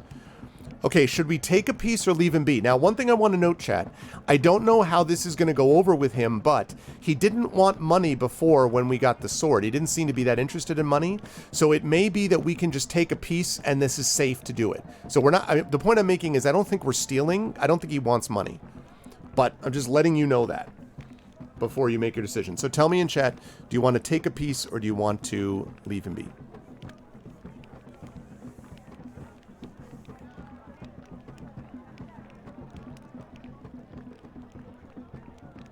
Wrong to steal. Well, no, what I'm saying is, that's fair. What I'm saying is I don't know that it's stealing. I don't know that he thinks of it as stealing, but I understand. Either way. I'm cool regardless. Because he's there, right? Like, I don't think... Okay, anyway, it's fine. You can do what you want. You can all do what you want. I don't think, the point is, I think he sees us doing it, and it's not like we're like, that's all. Well, I do agree, Burner, on that score, and I think Wizards agrees with you also. Wizards has actually gone out of its way. For example, I just got this book. I just got this book, which is really cool, by the way, for Kalimport, for Palace of the Red Pasha, which is beautiful, and it shows like all of these different aspects of the city and all these things that are super useful for me for Palace of the Red Pasha, right? Well, so this book, which came out in 1990, and actually it's even a bit washed out. There we go. This book came out in 1998. And so the way that it portrays, it's pretty good, but some of the ways that it portrays certain aspects of this life, because this city vaguely feels like Istanbul to me, vaguely feels, or perhaps, if not Turkish, it feels like perhaps like old Ottoman Empire almost. And so that's the way it feels to me. But some of the representations here could be seen, especially in modern sort of parlance, as being somewhat insensitive. Not, frankly, anywhere near the level of what we're reading, what we were just reading now in this book, frankly, or in this game, but, you know, in sort of general terms, you know, could be seen as not quite the same way. So what they did was, in the Drive-Thru RPG page, they said, this reflects some depictions which could be problematic, blah, blah, blah, blah, but we have chosen not to take these down, but to leave them so that people can see as a living record of the way that these things were perceived. And Disney has done much the same thing with some of its movies, some of the earlier movies in particular, which have deep problems, you know, racially, especially the early ones. And so that is something which I think is probably the best way to go, which is to not remove it, but to acknowledge its existence. The only exception to that, to me, is when you have something which was on its face, at its core, designed to create racial propaganda or bigoted anti-Semitic propaganda of some kind, right? Because I would argue that propaganda of that sort is too destructive and is fundamentally not art. So, for example, Song of the South, which used to be held up as this beautiful example of filmmaking, is desperately racist. There is no reason to study Song of the South, okay? Any more than one should study Mein Kampf for how to put together bigotry into a book. Unnecessary. There's many other examples of filmmaking that don't require that. So that's an example of where Song of the South, in my mind, has no artistic value, because it is fundamentally propaganda which overrides the artistic value. That's different from a book which has artistic value but has problematic elements to it. And I've talked before about that, even with certain authors and things like that that have, you know, problematic stances on some things. But this is not about that. This isn't about a problematic stance or a problematic section. This is about a piece of art, in the case of Song of the South, which was designed to recruit people to the Ku Klux Klan. That thing does not need to exist as a study. So that's kind of where I would put that sort of difference there. Right. Okay, you all want to leave it be except for Rogan, who wants to take everything? That's true. That's true. That's true. Fair enough. And yeah, that exactly. I think that may be it too, Triffid. It was right. It was exoticized. It was made into something, which is also what happened in a lot of travel narratives, right? A lot of travel narratives have this kind of noble savage, is the way that it's looked at, right? Thank you for the sub, Dragon Spear. 42 months. You've figured out the answer, Dragon Spear, and the answer is always 42. Thank you so much for the resub, man. I appreciate it. But the noble savage, right? The idea, or the magic mystery man, the magic man, the medicine man, these things that sort of make this, the weird mystery. And what it does is it creates a system where you make exotic something which has cultural value. There's actually been a pushback against this recently, I noticed, in fantasy and speculative fiction, for some people who have, from a political point of view, have a tendency to be more sort of atheist or agnostic in their leanings.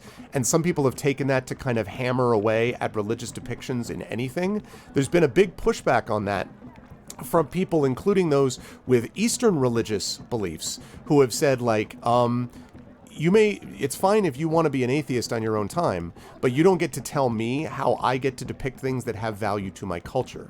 So there is a kind of anti-religious thing coming into conflict with an anti-cultural thing, which I think is really interesting in that sort of regard. So Yes, Pocahontas. What did I mean? I smart Galadriel bot.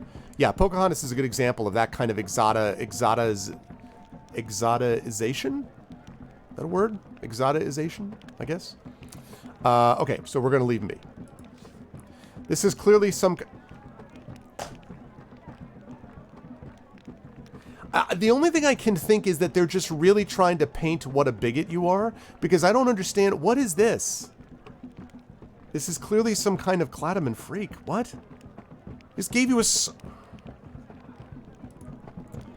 I don't know, chat. I want to get out of this village. I am not pleased with the way that any of this has been portrayed. All right, we're out. I don't get it. Whew. All right, now that we are getting out of this village with a cool sword. Actually, does it show us anything about the sword? Ooh. Okay. Just to be clear, chat, we have a -1 sword. Oh, I'll have to check that out, Triffid. Yeah, we're getting out of this area completely. So look at what this guy gave us. We had a sword that was -1. Now we got a +2 longsword he just gave us. That's freaking awesome. Less awesome is the fact that we don't have any way to, yeah, sort of. Well, this particular village is just really weirdly... I'm going to look up afterwards and see if there was any discussion of it, because I'm really kind of... I'm disappointed.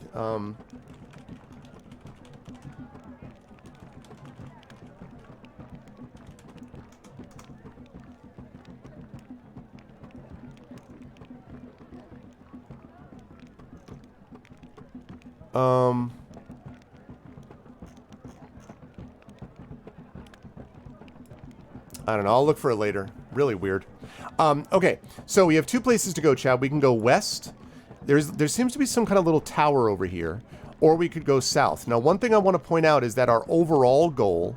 First of all, we've got to find food and a place to rest, because we are in desperate need of both. But the second thing... Yeah, basically. The second thing is that we need to get to this beacon. And actually, now that I think of it... When we get to the beacon, if it works like the other beacons we've encountered, that will heal us. So that might be worth doing. Our plan was to go down here to this beacon, turn it north onto this beacon, because in this beacon there is currently a ring that is locked onto a branch of a tree that has gotten so old that the ring is basically, you can't get the ring out. And so one of the principles, one of the concepts, is that if we turn this beacon this way, right, and shine it on here, the tree will be younger, we'll be able to get the ring, and that might be the serpent ring that will help us get information from the 7 serpents. So our plan, chat's plan, was to go south in this direction. So, with that said, we could go west this way towards this tower, or we could go south. South is the way that we go if we want to go here. So are we, basically, chat, tell me, are we cool going here to the beacon?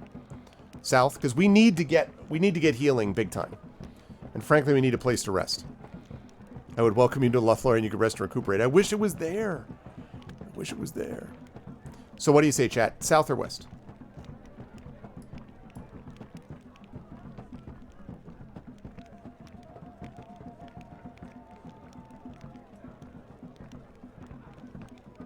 The elves are the last alliance of men and elves. Okay, south, anybody else? South, anybody south? One of the best sequences, by the way, in Return of the King is that lighting of the beacons. In fact, it may be my favorite... Well... There are my 2 favorite sections in Return of the King. The film, I mean. 2 favorite sections. First one is where they first come to Minas Tirith, and Gandalf is riding with Pippin on the horse up the streets, all the way to the part where they walk into the throne room to see Denethor. That stuff with the music and everything is epic. Absolutely epic. It is exactly how I imagine Minas Tirith. Freaking epic. So there's one. That's my favorite. And the second one, as you just mentioned, Echo, is the lighting of the beacons. The lighting of the beacons is great. Part of it is the music is so good. Boom, boom, boom, ba ba ba ba ba ba ba ba ba. So good. Okay, so we're heading south. Let us head south. Let's get out of here. Whew. You march onwards, ascending and descending as the ground breaks and changes level. The sun has reached its highest point now.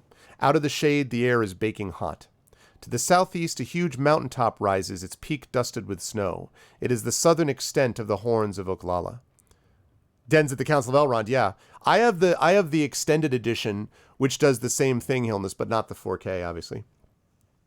Next, near its base is a carved shape, a turreted tower built into the stone of the slope. You must keep going, but your exertions have left you weak. Perhaps you should simply rest here for a few hours and regain some strength. So chat, I'm going to strongly recommend we rest here because our stamina is so low. We're going to rest again when we get to the tower, but we could like trip and fall and die. So I'm going to strongly suggest that we rest. Yeah, we don't have any rations, unfortunately, Triffid. We got to get some food. But first order of business is to get some stamina. So can we wait and rest, chat? Let me know in chat if we can do that. That is my strong recommendation here. We are in dire need health-wise.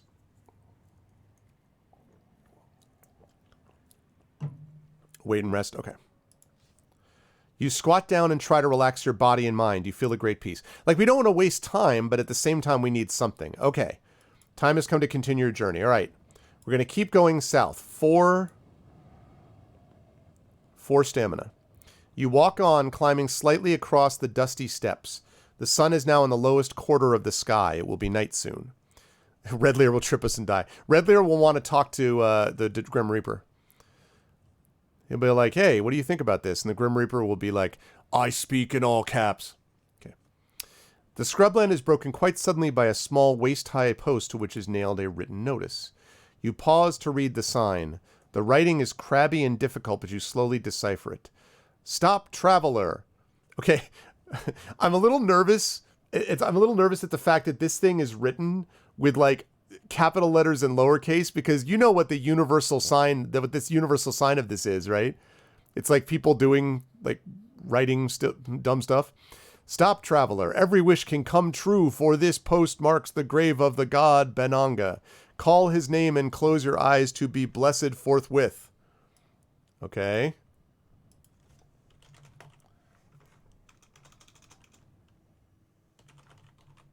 It's a ransom note, yeah. All right, what should we do? Should we call the name... Oh, not Nenanga. Call the name Benanga? That's a great moment, too. Yeah, oh yeah. I completely agree. That's a great moment also. I mean, you know, the Grey Havens when Frodo lived. There's a lot of great moments, but just like those particular ones stand out to me. Okay. Yes, that's invisibility, which we don't have the ability to cast because we don't have the ring for it. Sus, we can't cast because it requires a stamina. Oh, well, we could. I guess we could. We could cast, you know, Sus. Maybe this is a case where it'll be useful. I don't know. 1 stamina. We have 4 now, but... Sun creates light. That's for free. Nananga heed my call. Okay. There is...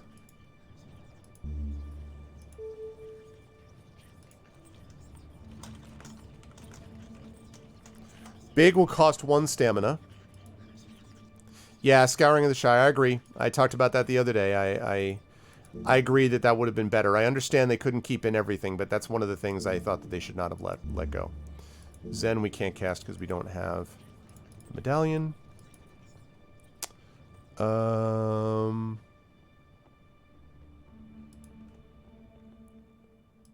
Okay. So, do we cast the name? Do we say the name? Call the name? Do we call the name Benanga? Do we cast Sus to see if there's danger here first? That's 1 stamina, but it would tell us if there's danger in doing this. And that would give us a good idea.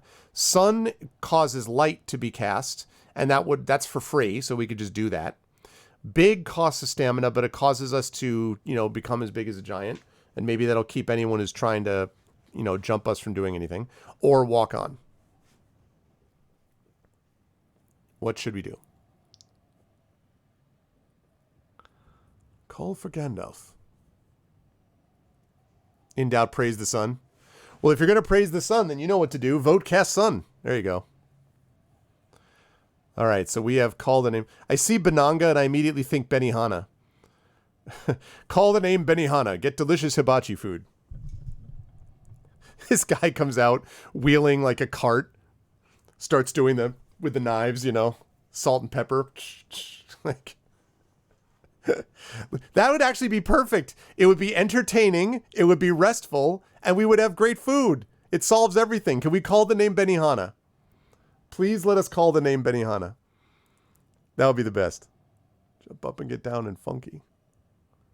That's what we need.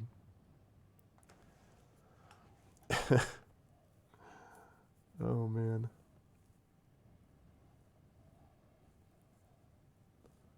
Yes, apparently chat thinks that everything is a good idea. God damn it, Dragon. Really? All right, well, we're going to last call this. We need someone to tie break this vote. Chat thinks everything is a good idea. We should do all of these things. We should cast Sus while growing big, using our Sun Jewel, walking around while yelling out Benanga. Like, Benanga! You revote 2. Okay, we have 2 votes for Walk On and 2 votes for Benanga. All right, we still need someone to change vote. I think Rogan is actually revoting for what he already... Oh, yeah. Are you trying to change vote, Rogan, to Sus? You could do that. That would be change vote. Okay. Can you not have Okay, I gotta call this out, Dragon. I love you, man, but I can't have you voting with Galadriel bot. That is your bot. Jokes aside, I can't have you voting for Galadriel bot. I'm sorry. I love Galadriel bot and all, but it really is not fair to have one person with 2 votes. So I'm going to remove that vote with respect and deep sorrow. I can't allow that. I can't allow your I cannot allow your virtual personality to be changed. Okay, we got those for those. All right. Okay. And all right, here we go. We're going to see what Benanga does. You stand carefully by the post and call out Benanga to the empty air. Nothing seems to change. There is no sense of danger or of blessing in the air. Okay, I call the wind Benanga. So, chat, do we...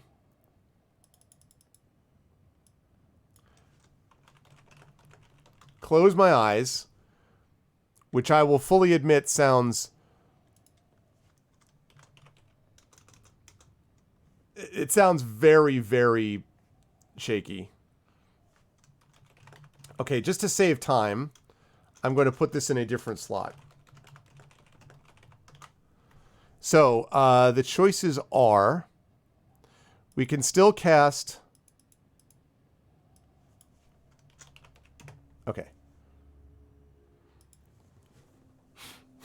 I call it, that's how fairies works. So we can close my eyes, cast Sus for danger, cast Sun for light, cast Big for 1, move on, or we can wait with our eyes open.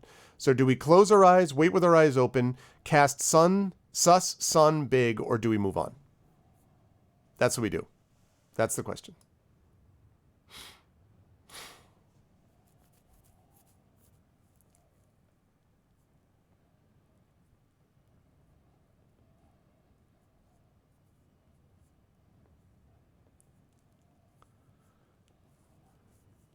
This is either going to be awesome or really bad. I just want to be clear. This is not going to be like, eh. This is either going to be like great example of faith or really dumb. We're about to find out. Temba, his eyes wide open, yeah.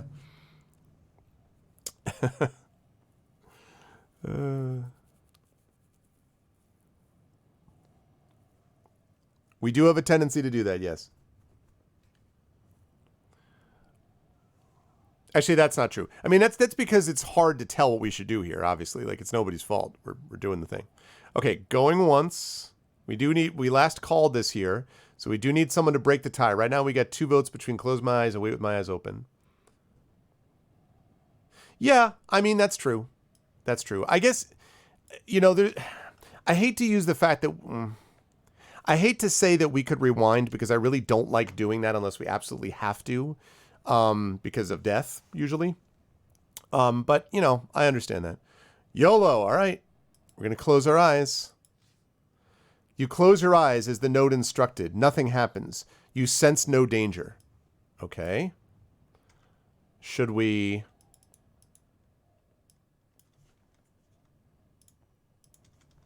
Wait. Wait. Call the name again. Open our... Whoops.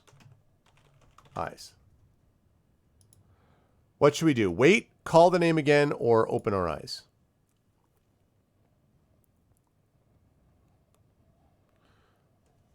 Say his name, say his name. Like, I don't know whether this is be smart so you don't get, you know, shanked in the middle of the steps, or if this is more like only the penitent man shall pass. Like, if this is one of those, like, take faith, you know, the leap of faith in Indiana Jones and the Holy Grail or something, you know? Oh, interesting. So you think opening our eyes now, because we wait, and then we open it up and they're like, "Whoo!" Interesting. Okay. Okay. I'm down. Listen, chat, you know, you may have the right call on this one. You may have the right call. Okay. You open your eyes a crack. The planes are still empty, but the post seems to have slid a little into the ground. Then you feel something move under your feet. Interesting. So, do we jump aside or do we wait? Now remember, didn't we have a dream where we were pulled under the ground? Didn't we have a dream where this happened? Like something came out of the ground at us? Did we have a dream for this? I want to say that we did. So there's no poll here. Just tell me in chat. Do we jump aside or do we wait? I feel like there was a dream that we had that, like, a vision of the future somehow. I feel like there was some dream that we were... It was like when we were...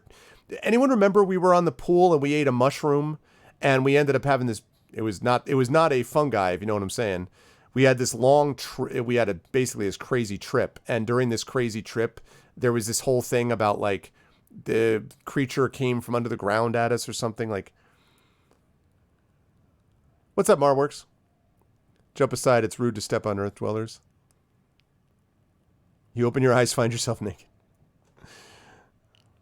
And you're like, well, crap. But listen, hey, look, Burner, in Dark Souls, being naked is what a lot of people do for speedruns. So, just saying. Okay, it looks like we are jumping aside.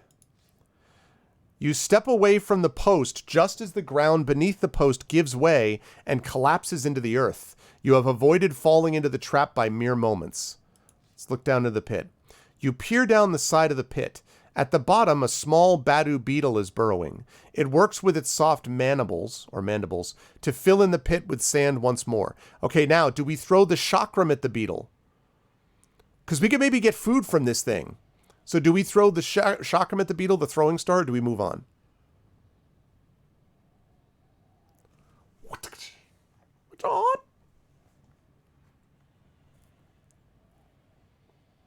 Throw that thing. Because we've been waiting. There have been other cases where we could have used it. We're like, no, hold. And this is our only option. It's either this or leave. I thought about that, but I also think that the chakram, we might be able to retrieve it for one thing. And I feel like we've had a number of chances where we could have used it and then would not have had this option now. Because if it wasn't for having the chakram, the only thing we could do is move on. You know, Echo? So I'm thinking maybe this is the point. Anyway, we'll see. Okay, chat says chakram. You carefully aim the chakram at the beetle and throw it. The chakram splits the beetle's soft young carapace and it dies swiftly, green blood oozing into the sands of the pit. You leave the side of the pit. You continue to walk. Wait, what?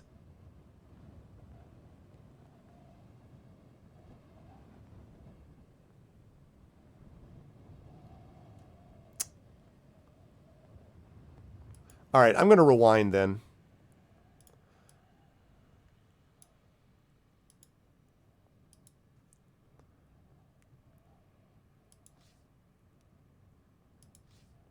Mm-hmm. Okay. Go here. All right, I'm going to take that again. That's lame. Okay, call the name Benanga. Close my eyes. Open my eyes. Jump aside. Look down into the pit.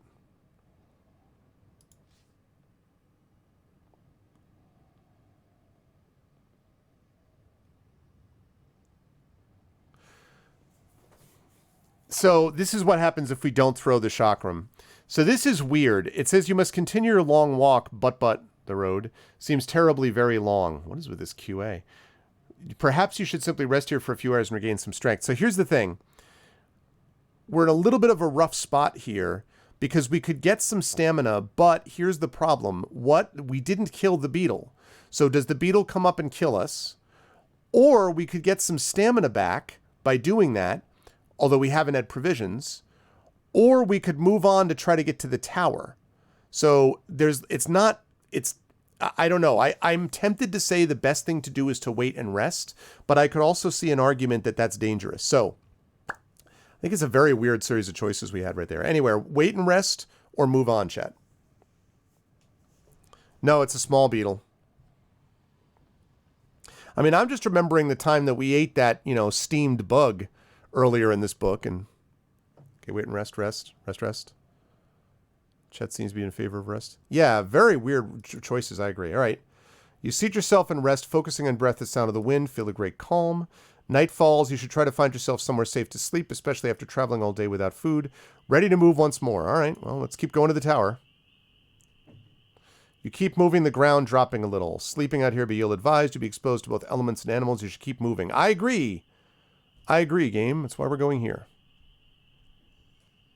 You fall into a steady pace as you walk, ascending and descending. The moon sets, more stars appear. You approach the edge of the mountains and the base of an old stone tower, carved from the cliff face itself. From the battlements of the tower protrudes a strange brass cylinder. Nestled between the stones is a half-rotted closed wooden door. Yeah, I'm gonna say, well, actually, you know what? Let's take a look and see what spells are available. We do want to go into this tower, but we'll see if there's a spell that might help us. If there is one. Oop. I thought that was really low. Okay, we have... Dope allows us to...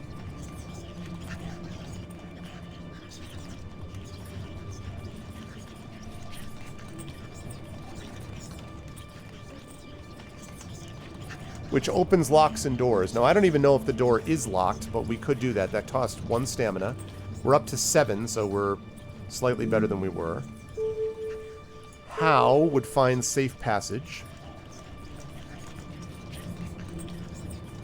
So we got that as an option.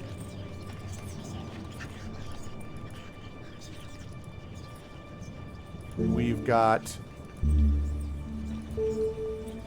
We could cast Jig to cause lively dancing. That doesn't cost us anything. I don't know why we would do that now. But, I mean, we could, I guess. You're all feeling that way. Or we could cast Big, which allows us to grow in size.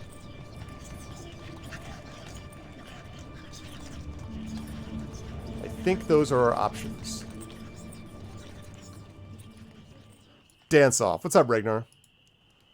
So Jig, the thing is that Jig normally is used on other creatures. Like, other creatures you use it on are forced into a dance. It's like that spell, the D&D spell. Oh, God, it's not... There's Tasha's Hideous Laughter, right? But then there's... I forget there's a dancing spell version of that. We do have a bamboo flute, yes. So we can cast that.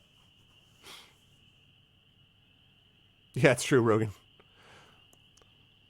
So we could enter the tower, we could cast Dope, open one door, which opens doors and locks. I don't even know if the door is closed yet, but that's 1 stamina. Cast Howl, which will grant us safe passage. I think that would basically tell us what the safest way to go is, presumably. That's 1 stamina also. Jig doesn't cost any stamina, I just don't get why we're doing it. And then Cast Big turns us into something much larger. Again, I'm not sure what the point of that is, but, Maybe it's that. Is it that one? Yeah, Otto's Uncontrollable Dance sounds right.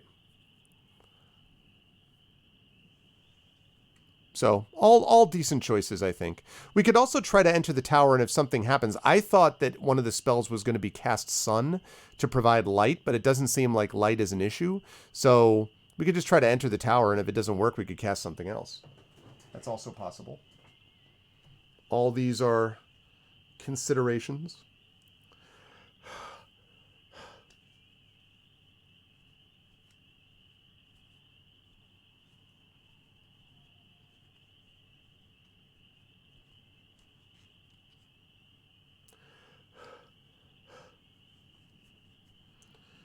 Just cleaning my glasses, which are quite dusty. You know, one of the biggest annoyances about glasses, honestly, one, in the time of Corona, the masks fogging them up is one reason that I am looking forward to the day when we don't have to constantly use masks, when everyone's vaccinated and when the virus is basically, under control. At that point, I am looking forward to not having to wear masks everywhere, because my glasses fog up all the goddamn time, and it is the most frustrating, annoying thing on earth. That's the first problem. The other thing about it is dust, and that's not a problem with the pandemic. That's just a problem with existence. Dust gets on these glasses. So, but again, I'm not doing that. I will not, under any circumstances, be unmasking until it is told by scientists that it's safe to do so. So, nobody wants random dancing. Apparently not. I can never clean my... Yeah, well, honestly, when I got these progressives... Oh, my goodness. I just looked at them up at this way and realized I still left smudges. First of all, a lot of microfiber cloths. Very, very useful. And then the second thing is, when I got these glasses, these ones are larger. If you look at some of my earlier VODs from some years ago, you'll see that I used to wear a very, very thin, narrow kind of lens. And when I got these, which are progressive lenses, when I got these, my optometrist was like, listen, you're going to have to work with me. I can't, my lenses are not big, your lenses are not big enough for me to do progressives on these. So instead, I got these different kind of frames, which are a little bigger, and now I've gotten used to them and I like them. But just having bigger glasses makes it much easier to clean them. Those narrow glasses, I could barely hold on to anything, The time of the Rona. It's true, Live. It's very true. Okay, we are going to enter the tower. It's just, and I have this mask tape, Regnar, that goes over the mask and under your nose. Also, if you haven't tried this, I want to make a recommendation. We have new masks that I just got. I've been using all different kinds of things, cloth masks or whatever. And I use either a cloth mask, which has an extra filter that I've added inside it, or now what I'm starting to do is they have these masks that are, many people have heard of the K95s from China, but the problem with those is that those are easy to counterfeit and they're very much in demand because everyone needs masks. But the ones that have not been paid as much attention to, and that's going to change, it's already starting to change from South Korea, are the KN94 masks, which are essentially just as effective as the masks from China, the actual ones from China, but they're much better regulated. In the United States, there's actually a place called BeHealthy.net. They do not sponsor me, incidentally. I just happen to get masks from them. That offers these masks, and they have this one that are called FaceFit, which are disposable, but they can basically last the whole day. Like if you come in, you take them off and put them on your doorknob, go back out that same day, it's fine. You just shouldn't wear them beyond one day, and you shouldn't wear them if they get damp. In that case, you should throw them out and use another one. But anyway, if you get them in bulk, you can actually get them for as cheap as $1.50 a mask, but that requires you to buy 1,000 of them, so that's a little bit overboard. But even if you buy them 100 pieces, I think I did that and I spent a little over $200 for 100 pieces. It's a little over $2 a mask. But these things are double woven, and the thing I like about them is they have the little metal piece at the top that goes over your nose, and so they fit in so that the fogging is much less. It isn't gone completely, but it's much better.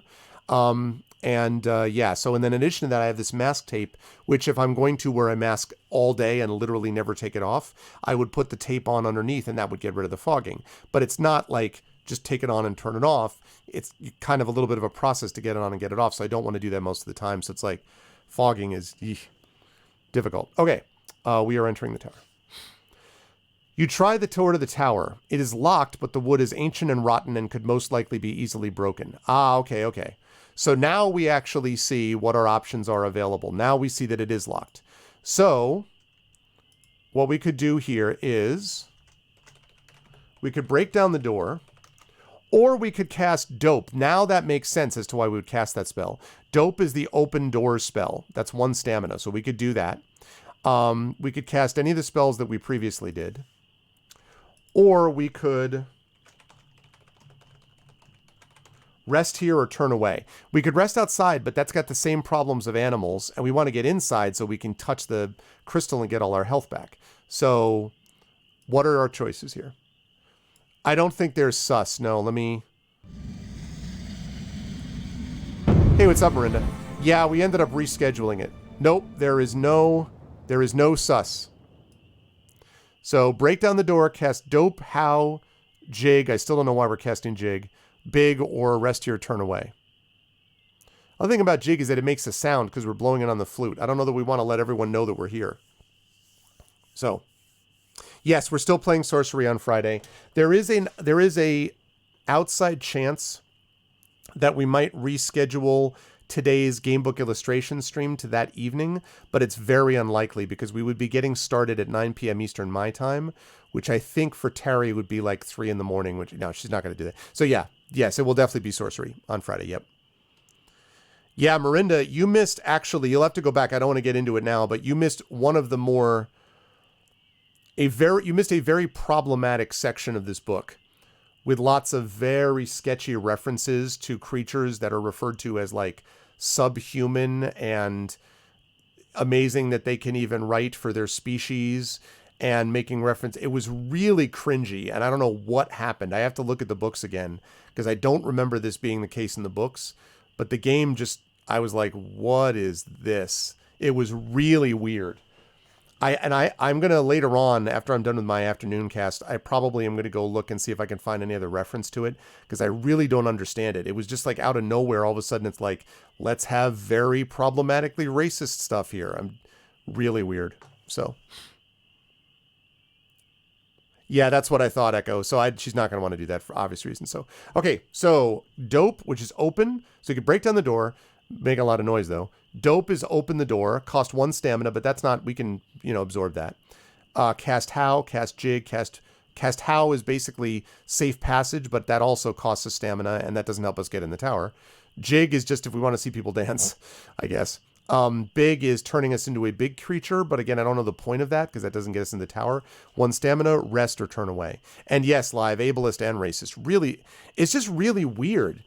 It was like I was just going along. It's like, oh, really awesome game. And then we got to that section, that entire village section. I'm like, what is this? The good news was that we got a +2 sword from the craftsman who we were repeatedly told it was amazing the craftsman could even think, let alone actually produce some amazing work of art. We were told this like 3 times. I was like, okay, really odd. So...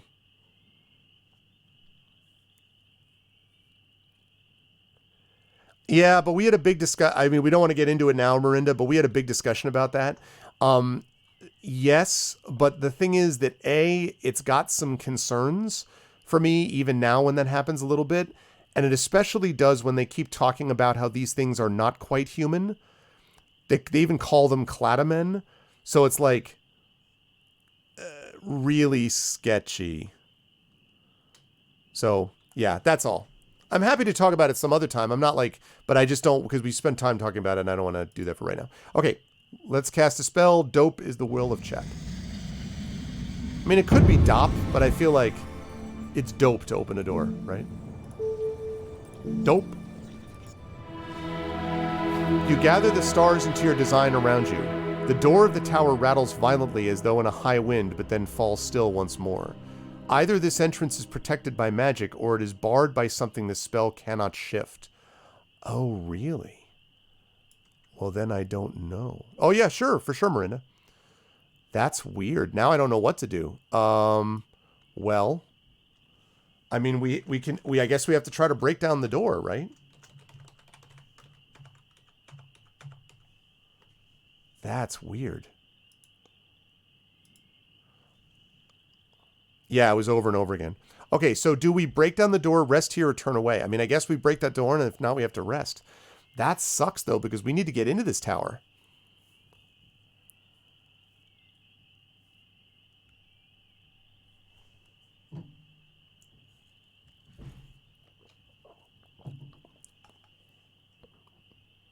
really weird. I was not expecting that. Because we need this beacon to get that, to shine it north to get that beacon dealt with.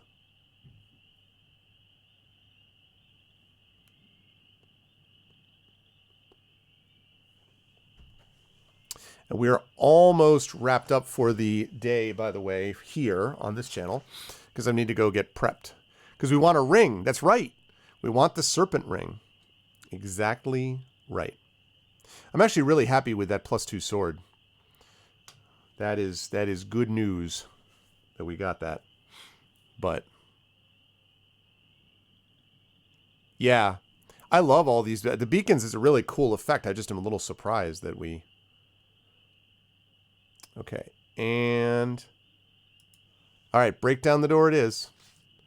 You put your shoulder to the door, but though the wood resounds, you cannot break through. Perhaps it is barred on the inside? I don't know. Do we have to go... Okay, before we answer what we're going to do next, does that maybe mean that we have to go here to shine the light on the beacon here? So we have to go like up here, turn the beacon here, go here, turn the beacon up here, so we can go up and get the ring? I mean, it seems like a lot of back and forth. I don't know. Anyway. All right, chat. Yeah, I agree. I agree, TNS. Actually, we could... Well... I hate rewinding, but...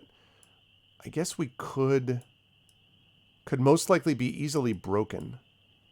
Perhaps it's barred on the inside. Alright, do we rest here or do we turn away, chat? I suppose we could rest here and in the morning try to use Big to blow open the door. It seems weird to like go up, go back, go up, go back, go up, go back. It seems like that's a lot of back and forth.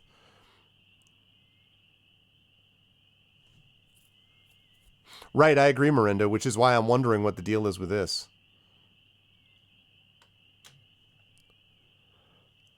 Hey, Aaronth.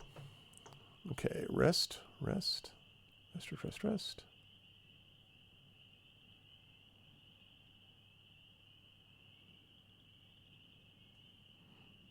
Okay. All right. You settle your back to the tower and close your eyes. You have eaten nothing today, but you have no rations to ease your hunger. You stretch out and rest. You toss and turn fitfully your head on your backpack.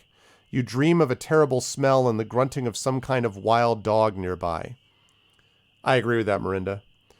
Do we rest, try to get big, then travel back only in last-ditch effort? That sounds right to me, Rogan. Open our eyes or try to sleep?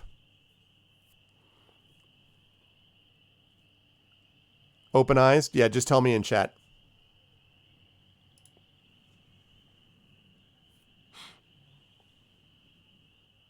Open eyes. Others. Let's ignore the beast and sleep. It'll go away. Which means by the power of sarcasm, I assume we're looking at opening. Your vote is to open the eyes. I'm guessing. Rogan?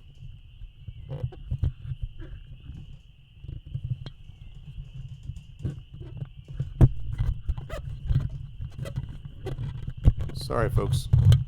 Here, wait.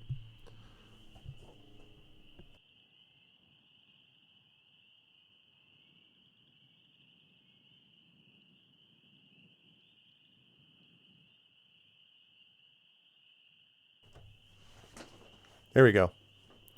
I have faith in Korga. I have the power of sarcasm. Okay, open, open, open. Open. One sleep, but it looks like we want to open, Miranda. Then you open your eyes just in time to see a spiked wooden club raised above your face. Okay, do we roll left or roll right, chat? Left or right?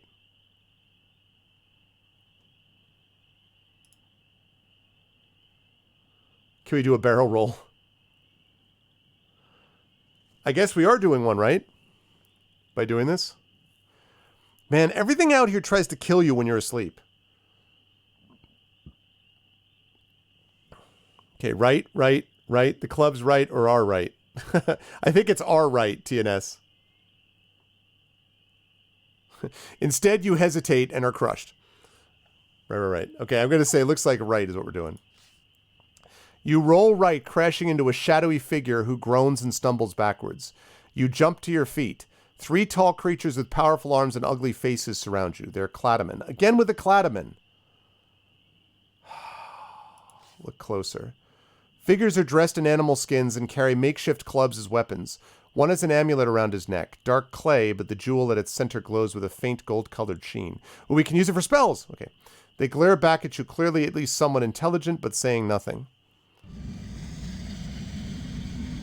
Alright. So we have...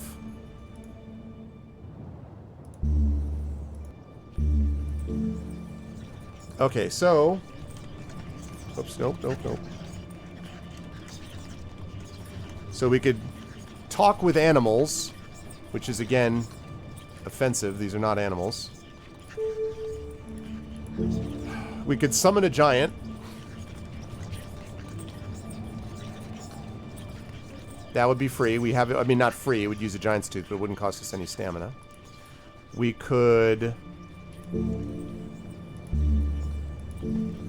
create lightning.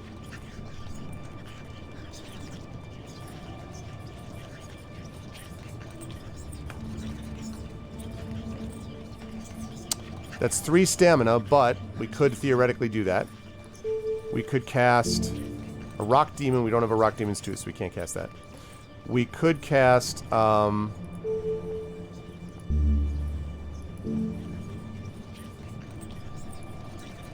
we could create illusions again. It worked on them the last time. Or we could summon a replica creature. So we could basically make a duplicate of these Cladamen and, like, produce them, like, back against them, I guess. Not against them, but, like, in front of them.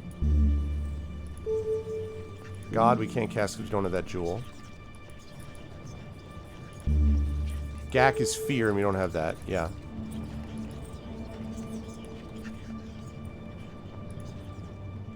Okay. So...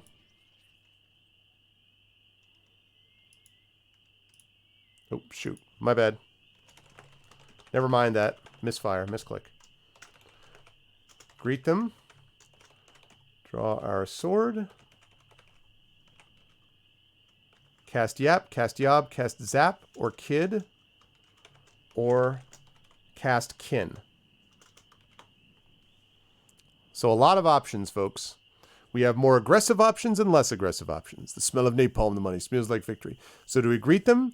Do I draw our swords? Cast Yap, which is to talk to animals, which, again, not animals. Cast Yob, which is create a giant. Cast Zap, which is lightning bolt. Cast Kid, which is create illusion. Or cast Kin, which is a duplicate of what we're looking at. And the only thing that costs us stamina in that group is Zap, which would cost us 3. And would also be super aggressive for what that's worth. But Kid is illusion, and that would not cost anything. Yap, Yob, and Kin, none of those would cost anything. And presumably greeting them wouldn't cost anything. So...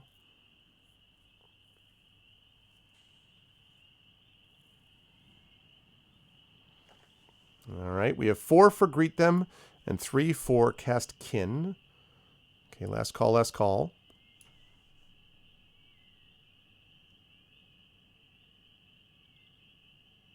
That jewel would be nice for magic, but... Okay.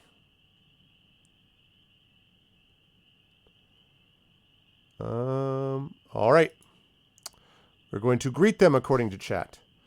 Greetings, you begin. I will kill you if you try to harm me. But the figures merely grunt and groan in reply. You cannot communicate with them if the noises are even a language. Okay. Offer them a gift. Draw our swords. Cast any of these. So, basically same thing. All the same spells, all the same weapons. Or offer them a gift is the only big difference. Yeah, the whole area has been odd, I agree.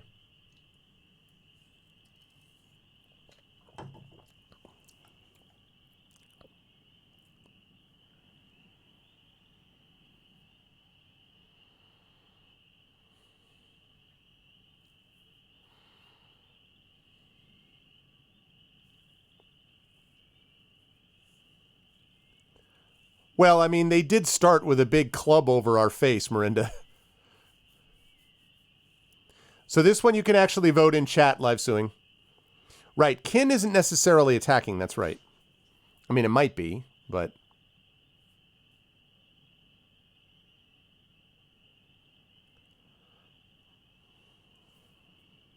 A lot of good possibilities here, I think.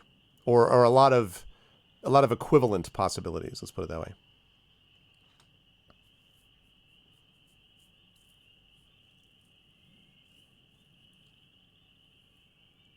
And see, I want to say that I think this may have been in the book somewhere, especially because of this illustration that we see here. But this may have been in the book. I'd have to double check to make sure. But then this is as much as we get, which is tall creatures with powerful arms and ugly faces. They are cladamen. Dressed in animal skins, carry makeshift clubs as weapons, glare back at you, clearly someone intelligent.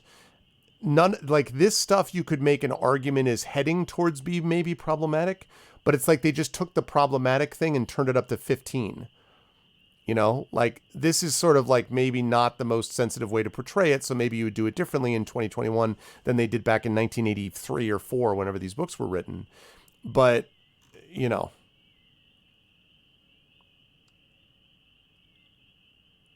Yeah, it's a carrot and a stick approach, Marinda. Okay, last call, last call. Kin creates, you use a gold-backed mirror, and it creates a duplicate of the creatures you're looking at, Trifid. So it basically creates like a duplicate set of cladamen.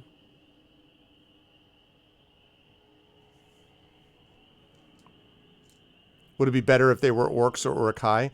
I talked about the Tolkien stuff before, though. First of all, I think there are problematic representations, although I think that Tolkien...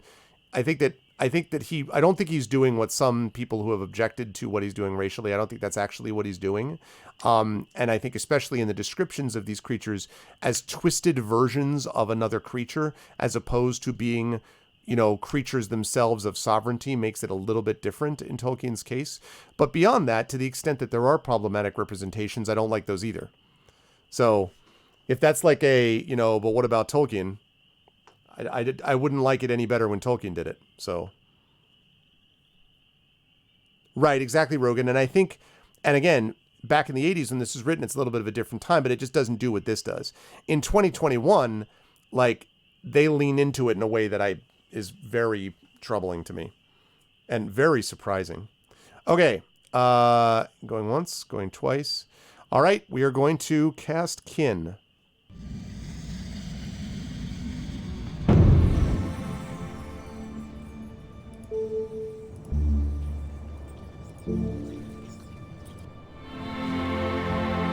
You cast the enchantment holding up the mirror, which starts to glow and flash. This clearly alarms the nearest cladamen as he swings his club at the glass and it smashes.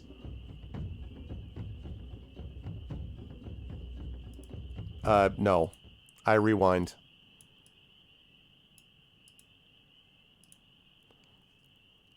That I do not go... No. I veto that. Okay. We tried to do that. I'm going to do everything that we did before. I don't normally like rewinding like this, but that to me is a little much. Okay.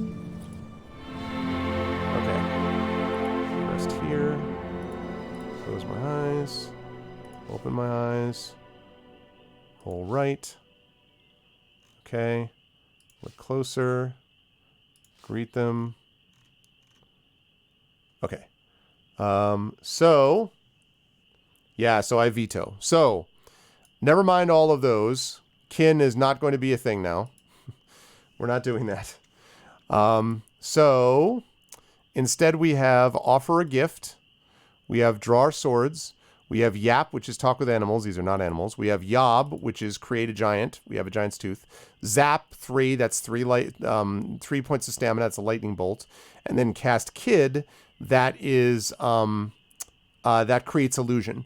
Now the illusion did work before on them when they were in the village, for what that's worth. So yeah, cast Veto.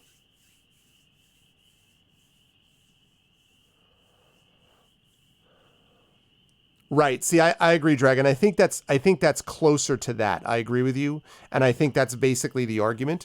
Although I would admit that even to that degree, there are still some, problematic portrayals, but not nearly as much as has sometimes been suggested.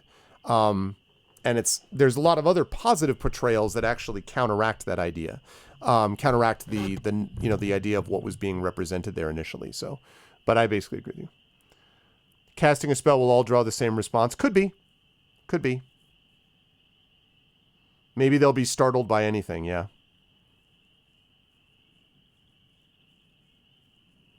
Although I think it was the flash of the mirror that bothered them, right? So I don't think every spell would have that effect. That one I'm just like, no, we already had something stolen from us. I'm not going to have something smashed because of, no. That, they do have a club. They did, no, I agreed. They agreed. But wait, what if this is a Last Jedi moment, Echo?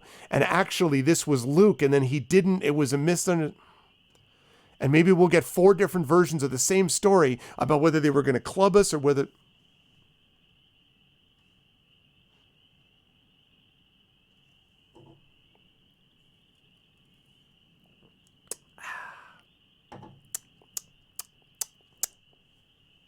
This is the whatever steps we're in. We're Sith. This why you join your club with your head, unless they're actually Jawas. All right. Going once. Going twice. Okay, let's go.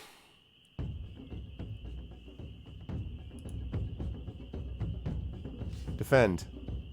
Giving a grunt that sounds more animal than human, what a surprise. The Cladaman swings its club and stomps towards you, determined to win the encounter. Raise your sword to cover your body as he tried to push you back with his great hand. You are largely unhurt. Defend. I'm doing this very badly.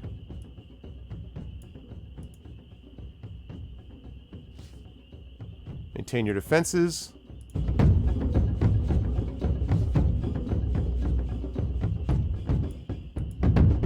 Yeah, I did this terribly. We're going to do this again.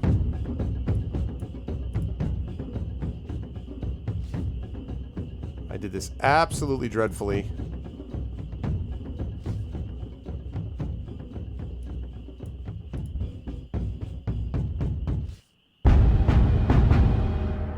No. It may be competent, but that's not good enough.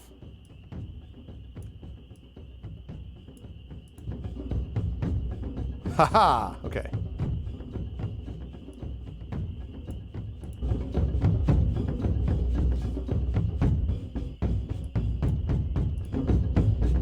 Booyah! No stamina lost. Flawless fighting.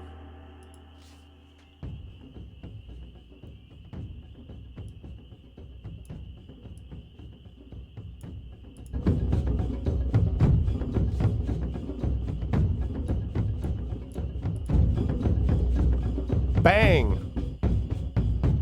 Stubble suddenly is weakening. Yes! 2 flawless in a row, TNS.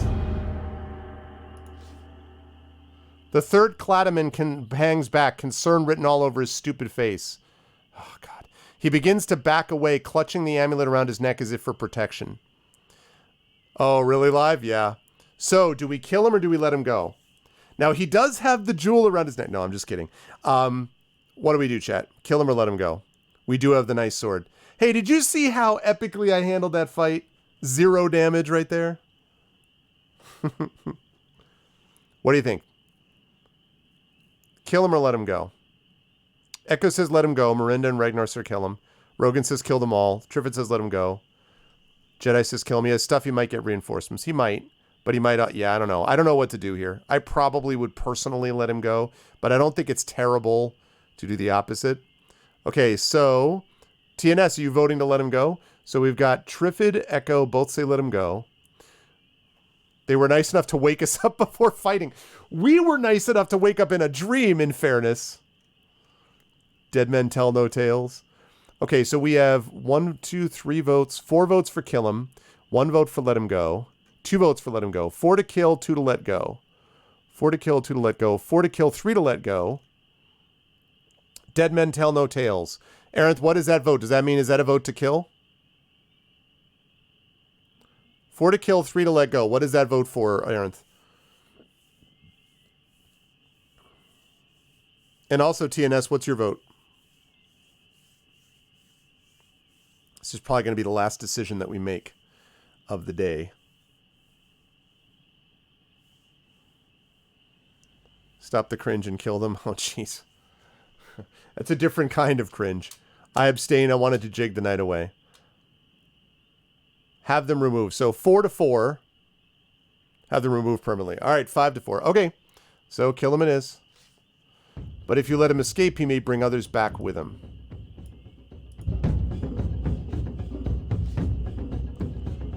All right. Raise his club defensively. Stumble suddenly. He is weakening. Oh, man. He took damage.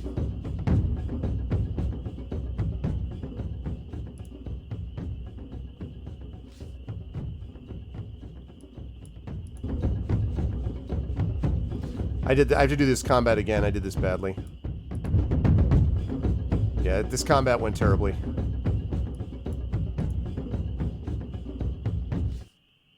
Nah. I can do better than that.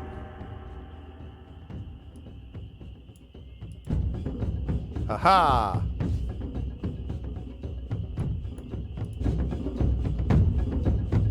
Okay.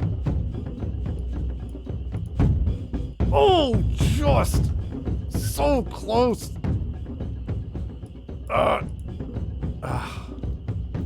Still pretty good. I think that's pretty good. Okay. Search the bodies. We search the bodies quickly but find nothing exciting. One has a couple of gold pieces, which we take. Another has a pouch containing a weight of sand tied to the end of a stick, perhaps a weapon of some kind. The third has an amulet. You pocket the gold immediately, but the rest seems worthless. Yeah, sometimes, Ragnar. The Jewel of Gold. Ah, yes, indeed. The Jewel of Gold will allow us to cast God, so we can create the illusion of being a god. I'm just going to have us take everything. You untie the sand pouch from the stick. Nothing more to be done. You leave the foul creatures to rot and move a short distance away to find a patch of ground not soaked in blood. That's dark. Roll over and attempt to go back to sleep. You have grown weaker, changed to using the longsword +2, gained some gold +2, entered the steps, and found no new clues. Alright. You pick yourself to your feet, brushing the gathered dust from your tunic and wiping clear your eyes. You turn away from the tower. There seems no way in. The mountains to the east are impassable. The only way to walk is back across the uneven steps. Okay, so next time, chat, we're going to have some decisions to make. We are going to have to figure out how to get the thing that we need to get into this tower. We have, obviously, the steps that we have to explore. We have this area here we haven't gone to. This place we haven't gone to. We may eventually need to go up here so we can maybe turn this back down there. I don't know. We want to stay well away from that village.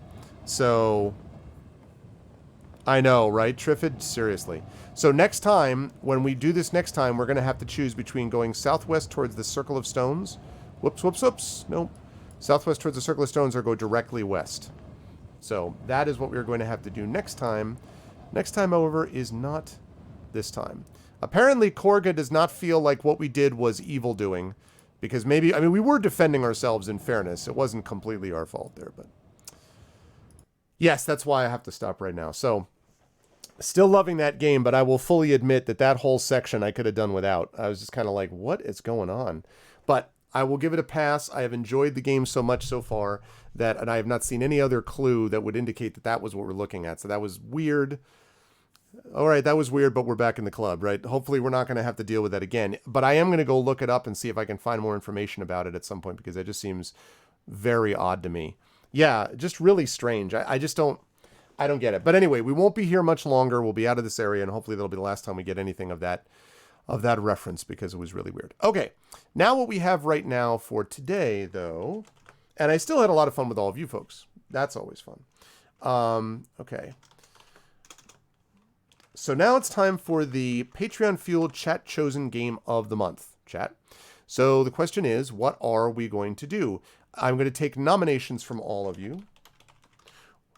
We have Darklands. I will take nominations, only one per. What is Darklands, Echo? It sounds vaguely familiar to me, but I'm not totally familiar. What is it? Is it an adventure game?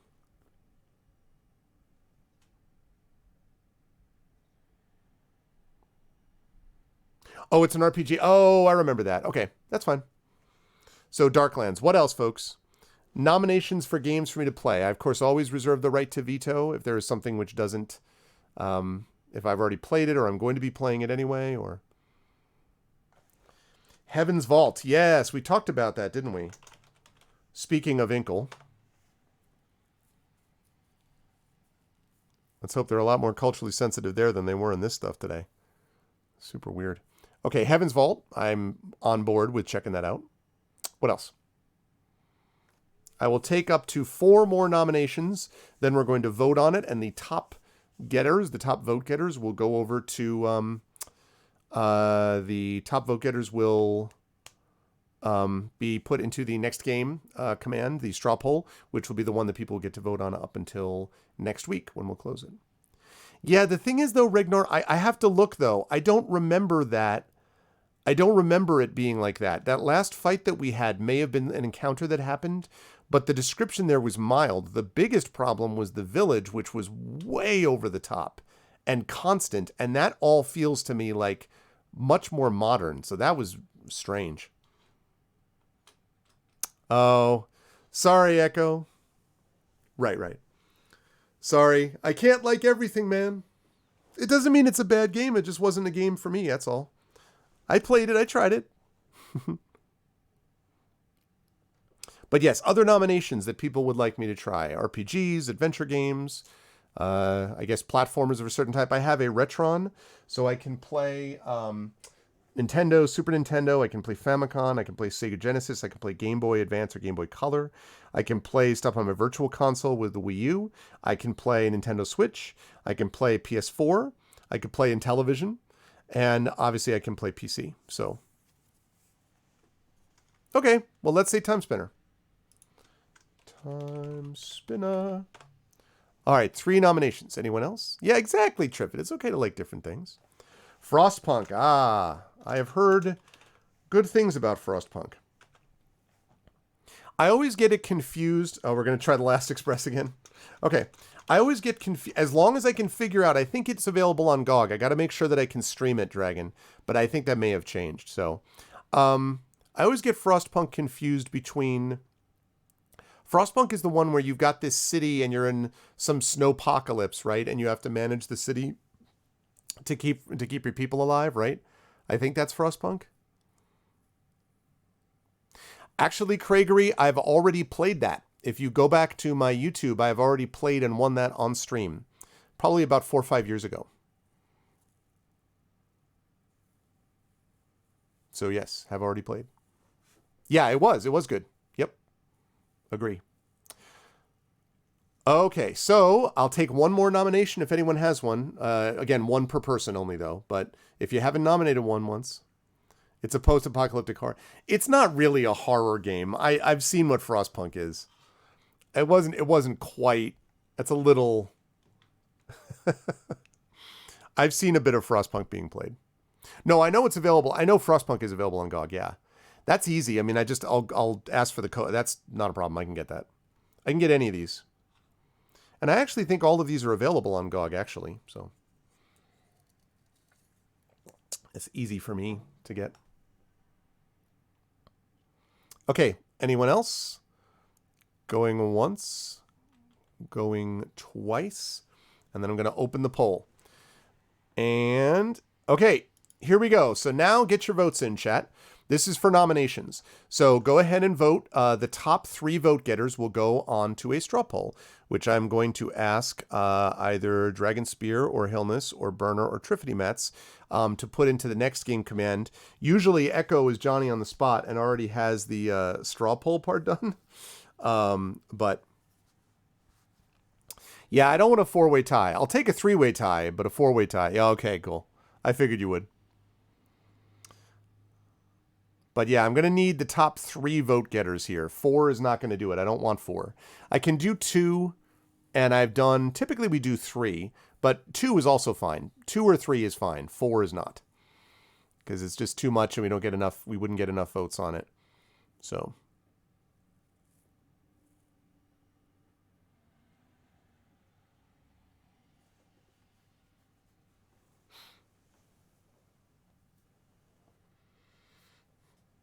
Oh.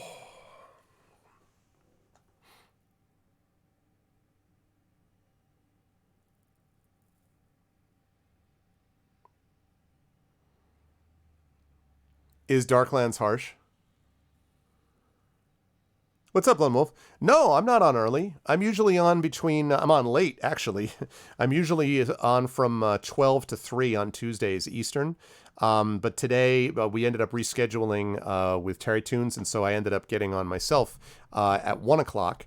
And we just finished up with Sorcery, a session of Sorcery, 7 Serpents. And now we're just doing the vote for nominations. Well, actually, the vote for the final nominees for the Patreon Field Chat Chosen Game of the Month.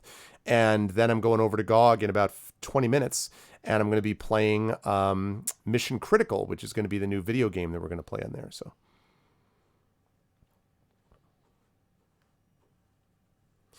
yeah, I'm trying to get away from that, though, Triffid. I really want to get done.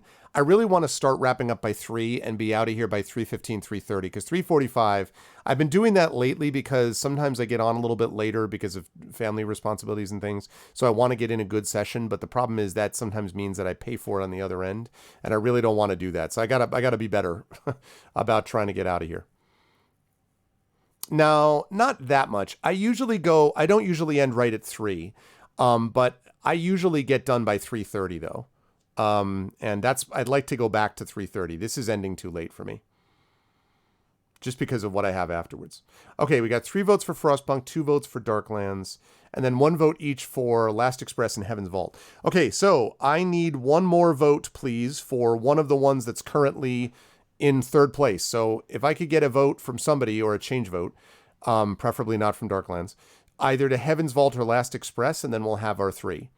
So does someone want to jump in with a vote? Good night, Rogan. Sleep well.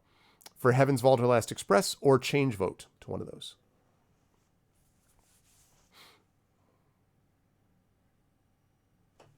Because we're on last call here.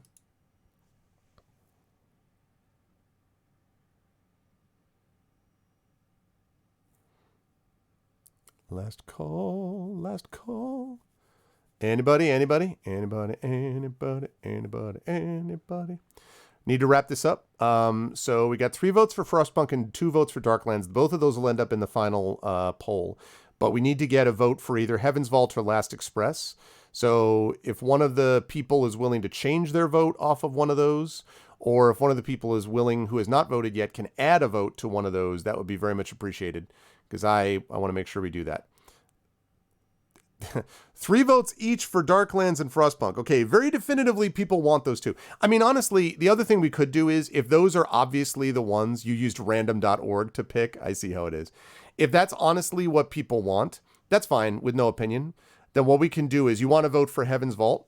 So can you just do, Belkin, can you do me a favor and just do $vote space 2? And that would get you a vote for Heaven's Vault, if you wouldn't mind. And then that will be honored, and we will go with those. Thank you. Lovely. Okay. Good stuff. Thank you, everybody. Thank you. So there you go. So Darklands, Frostpunk, and Heaven's Vault. These are all fine. These will be voted on. So you'll have until... You're supposed to be 2? Oh, well, that's fine. It works out either way. It worked out fine either way, Red Lair. So these are the votes. So that's straw poll. If Triffid or Dragon or Hillness or Burner, if one of the wonderful mods here would be so good as to do that straw poll, which Echo put together, thank you as always, Echo, for that, would be able to attach that to a... We got there, exactly. Would be able to attach that to the next game. That would be great. And everyone can go over and vote there now. And you'll have until next week at the same time, basically, to make your final vote on which ones there are on Frostpunk, Darklands, or Heaven's Vault. These are all 3 good ones. So yeah, whenever someone can attach that up, that would be lovely. Cool. Okay. Good stuff, everybody. All right, so that is going to be it for me. I'm going to rise up on out of here. This was great, as always. I had a very good time. I hope you folks did as well. And we'll have more with Inkle Sorcery on Friday, and we'll try to get in a good long session where we figure out how the hell to... We're going to just have to explore, basically. We got to explore across that place, find a way to get that door to that tower open, maybe finding a key or something like that, and then we'll just see how things go. Try to stay away from the Cladamen so that I don't have to read more problematic descriptions mostly. But we should be able to do that because I think we're mostly done with them. We just head west and kind of circle around to the north. That's going to be the plan. And then after that, we'll, have to double back up to the beacon and figure which way we want to go. So we'll see. But in any case, that is going to be it for me. I hope you folks enjoyed what you saw and heard tonight. And if so, I hope you'll follow the channel. You'll check out the YouTube, !ArvTube, Discord, !ArvCord, Twitter, !ArvTweets, website, arvanelleron.com, financially, !ArvShop for merchandise from Infinity and Beyond and Adventures in Middle-earth. Hopefully Esper Genesis there too soon as well. !Arvtreon for that Patreon. Maybe a skeleton key. That would be nice, Lone Wolf. I'd take it. !Arvtreon is the Patreon, which would be super, super helpful. And that would allow us to, the Patreon will allow us to basically continue to move the channel towards various channel goals, gets good stuff for you and good stuff for you individually and good stuff for the channel as a whole. So that's always appreciated and supports what we do here. And of course, the sub button, which allows us to subscribe to the channel. Thank you, Dragon Spear. Thank you. Thank you so much, Dragon. I appreciate it, man. Yes. And then, of course, as I say, the sub button, which many of you use today for the resubs. Thank you so much to all those who resub today and have subscribed and given gift subs because I very much appreciate that. So thank you to Red Lear. Thank you to Dragon Spear. And I think someone else resubbed and I'm not remembering who it was, but whoever it was, I apologize that I forgot who it was. Somebody resubbed and I don't remember who else it was, but in any case, all those who resubbed, thank you. Besides those folks. So thank you so much. Remember also !Icarus, details about my Icarus graphic novel, !Library, Tales and Tomes from the Forbidden Library. Yeah, I already said, Dragon. I listed you. I knew that you did, and I am very appreciative. So Library, Tales and Tomes from the Forbidden Library, the physical copy. And again, Red Lear, I got them too. I got Red Lear and Dragon, but I didn't know if there was a third person, but I got those two. Library, Tales and Tomes from the Forbidden Library, physical edition soon. Grayshade KS, more details about my Grayshade Kickstarter, which is launching in March. That's going to be a big deal. And then BLM for Black Lives Matter, the importance of affirming and asserting the significance of Black lives. There are resources over there to check that out. And Help Now, which is the World Health Organization suicide prevention page. Very important, especially in this time. Lastly, again, my thoughts and condolences to Lad, a fellow GOG stream team member who was dealing with stage 4 breast cancer. We did a fundraiser for her for a charity that she was connected to a few weeks ago on GOG. You may remember, sadly, she passed away this morning as a result of the breast cancer. My deepest condolences and sympathies to her family. It is definitely a loss to the community and a loss to all of us who knew her. I did not know her super well, but I know what an impact she had on the community. I'm glad we did that fundraiser for her, and I hope that we will, going forward, be able to keep her in thoughts, prayers, and the like. And with that said, I'm now going to head over to a GOG and play a game that I think she probably would have enjoyed, maybe even played herself, and that, of course, is Mission Critical, which is the adventure game, it's pretty awesome, but you'll see when you get over there. I thought it was a really cool game when I played it like 20 years ago. So that's it for me. Much love to all of you. My pleasure, Craigery. Oh, Lone Wolf, this is a streamer, Dyalad, Dyalad. If you go over to the GOG.com's Twitch channel, you should be able to find some information there about her. We did a fundraiser, not this channel, but I personally, as part of the stream team, did a fundraiser. Craigery was the one who set it up. Pyron Jade from GOG and some of the others folks helped along with that and did a fundraiser to support. That's what it is, gamesnotcancer.com. Did very well, and it was really great because we got to celebrate her life while she was still here as a part of it. But she was only 40, I believe, and leaves behind a young daughter. So very sad. I'm very sorry that it happened, but I hope that there was some positive for her in her last days and that we got something out of it.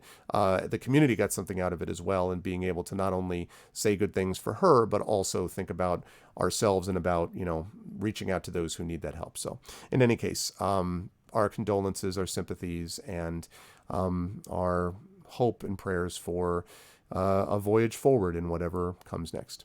That's going to be that. Much love to all of you. Everyone take care of each other, be good to each other, and I'll see you folks over on GOG in about 10 minutes for Pen and Pixels. Otherwise, see you all soon. Oh, and more of Inkle Sorcery for this game also on Friday. That's it for me. Much love. See you folks soon. Oh, sorry, I keep saying that. And tomorrow, Community D&D, Wednesday night with Trifid, Rockod, Echo Alpha X5, Triffid, Rock God, oh, and Hoodie, and Shadowed Mage is your DM. So don't forget about that. That's coming tomorrow night on this channel. All right, I'll see you over on GOG. Bye, everyone. Much love. Bye for now.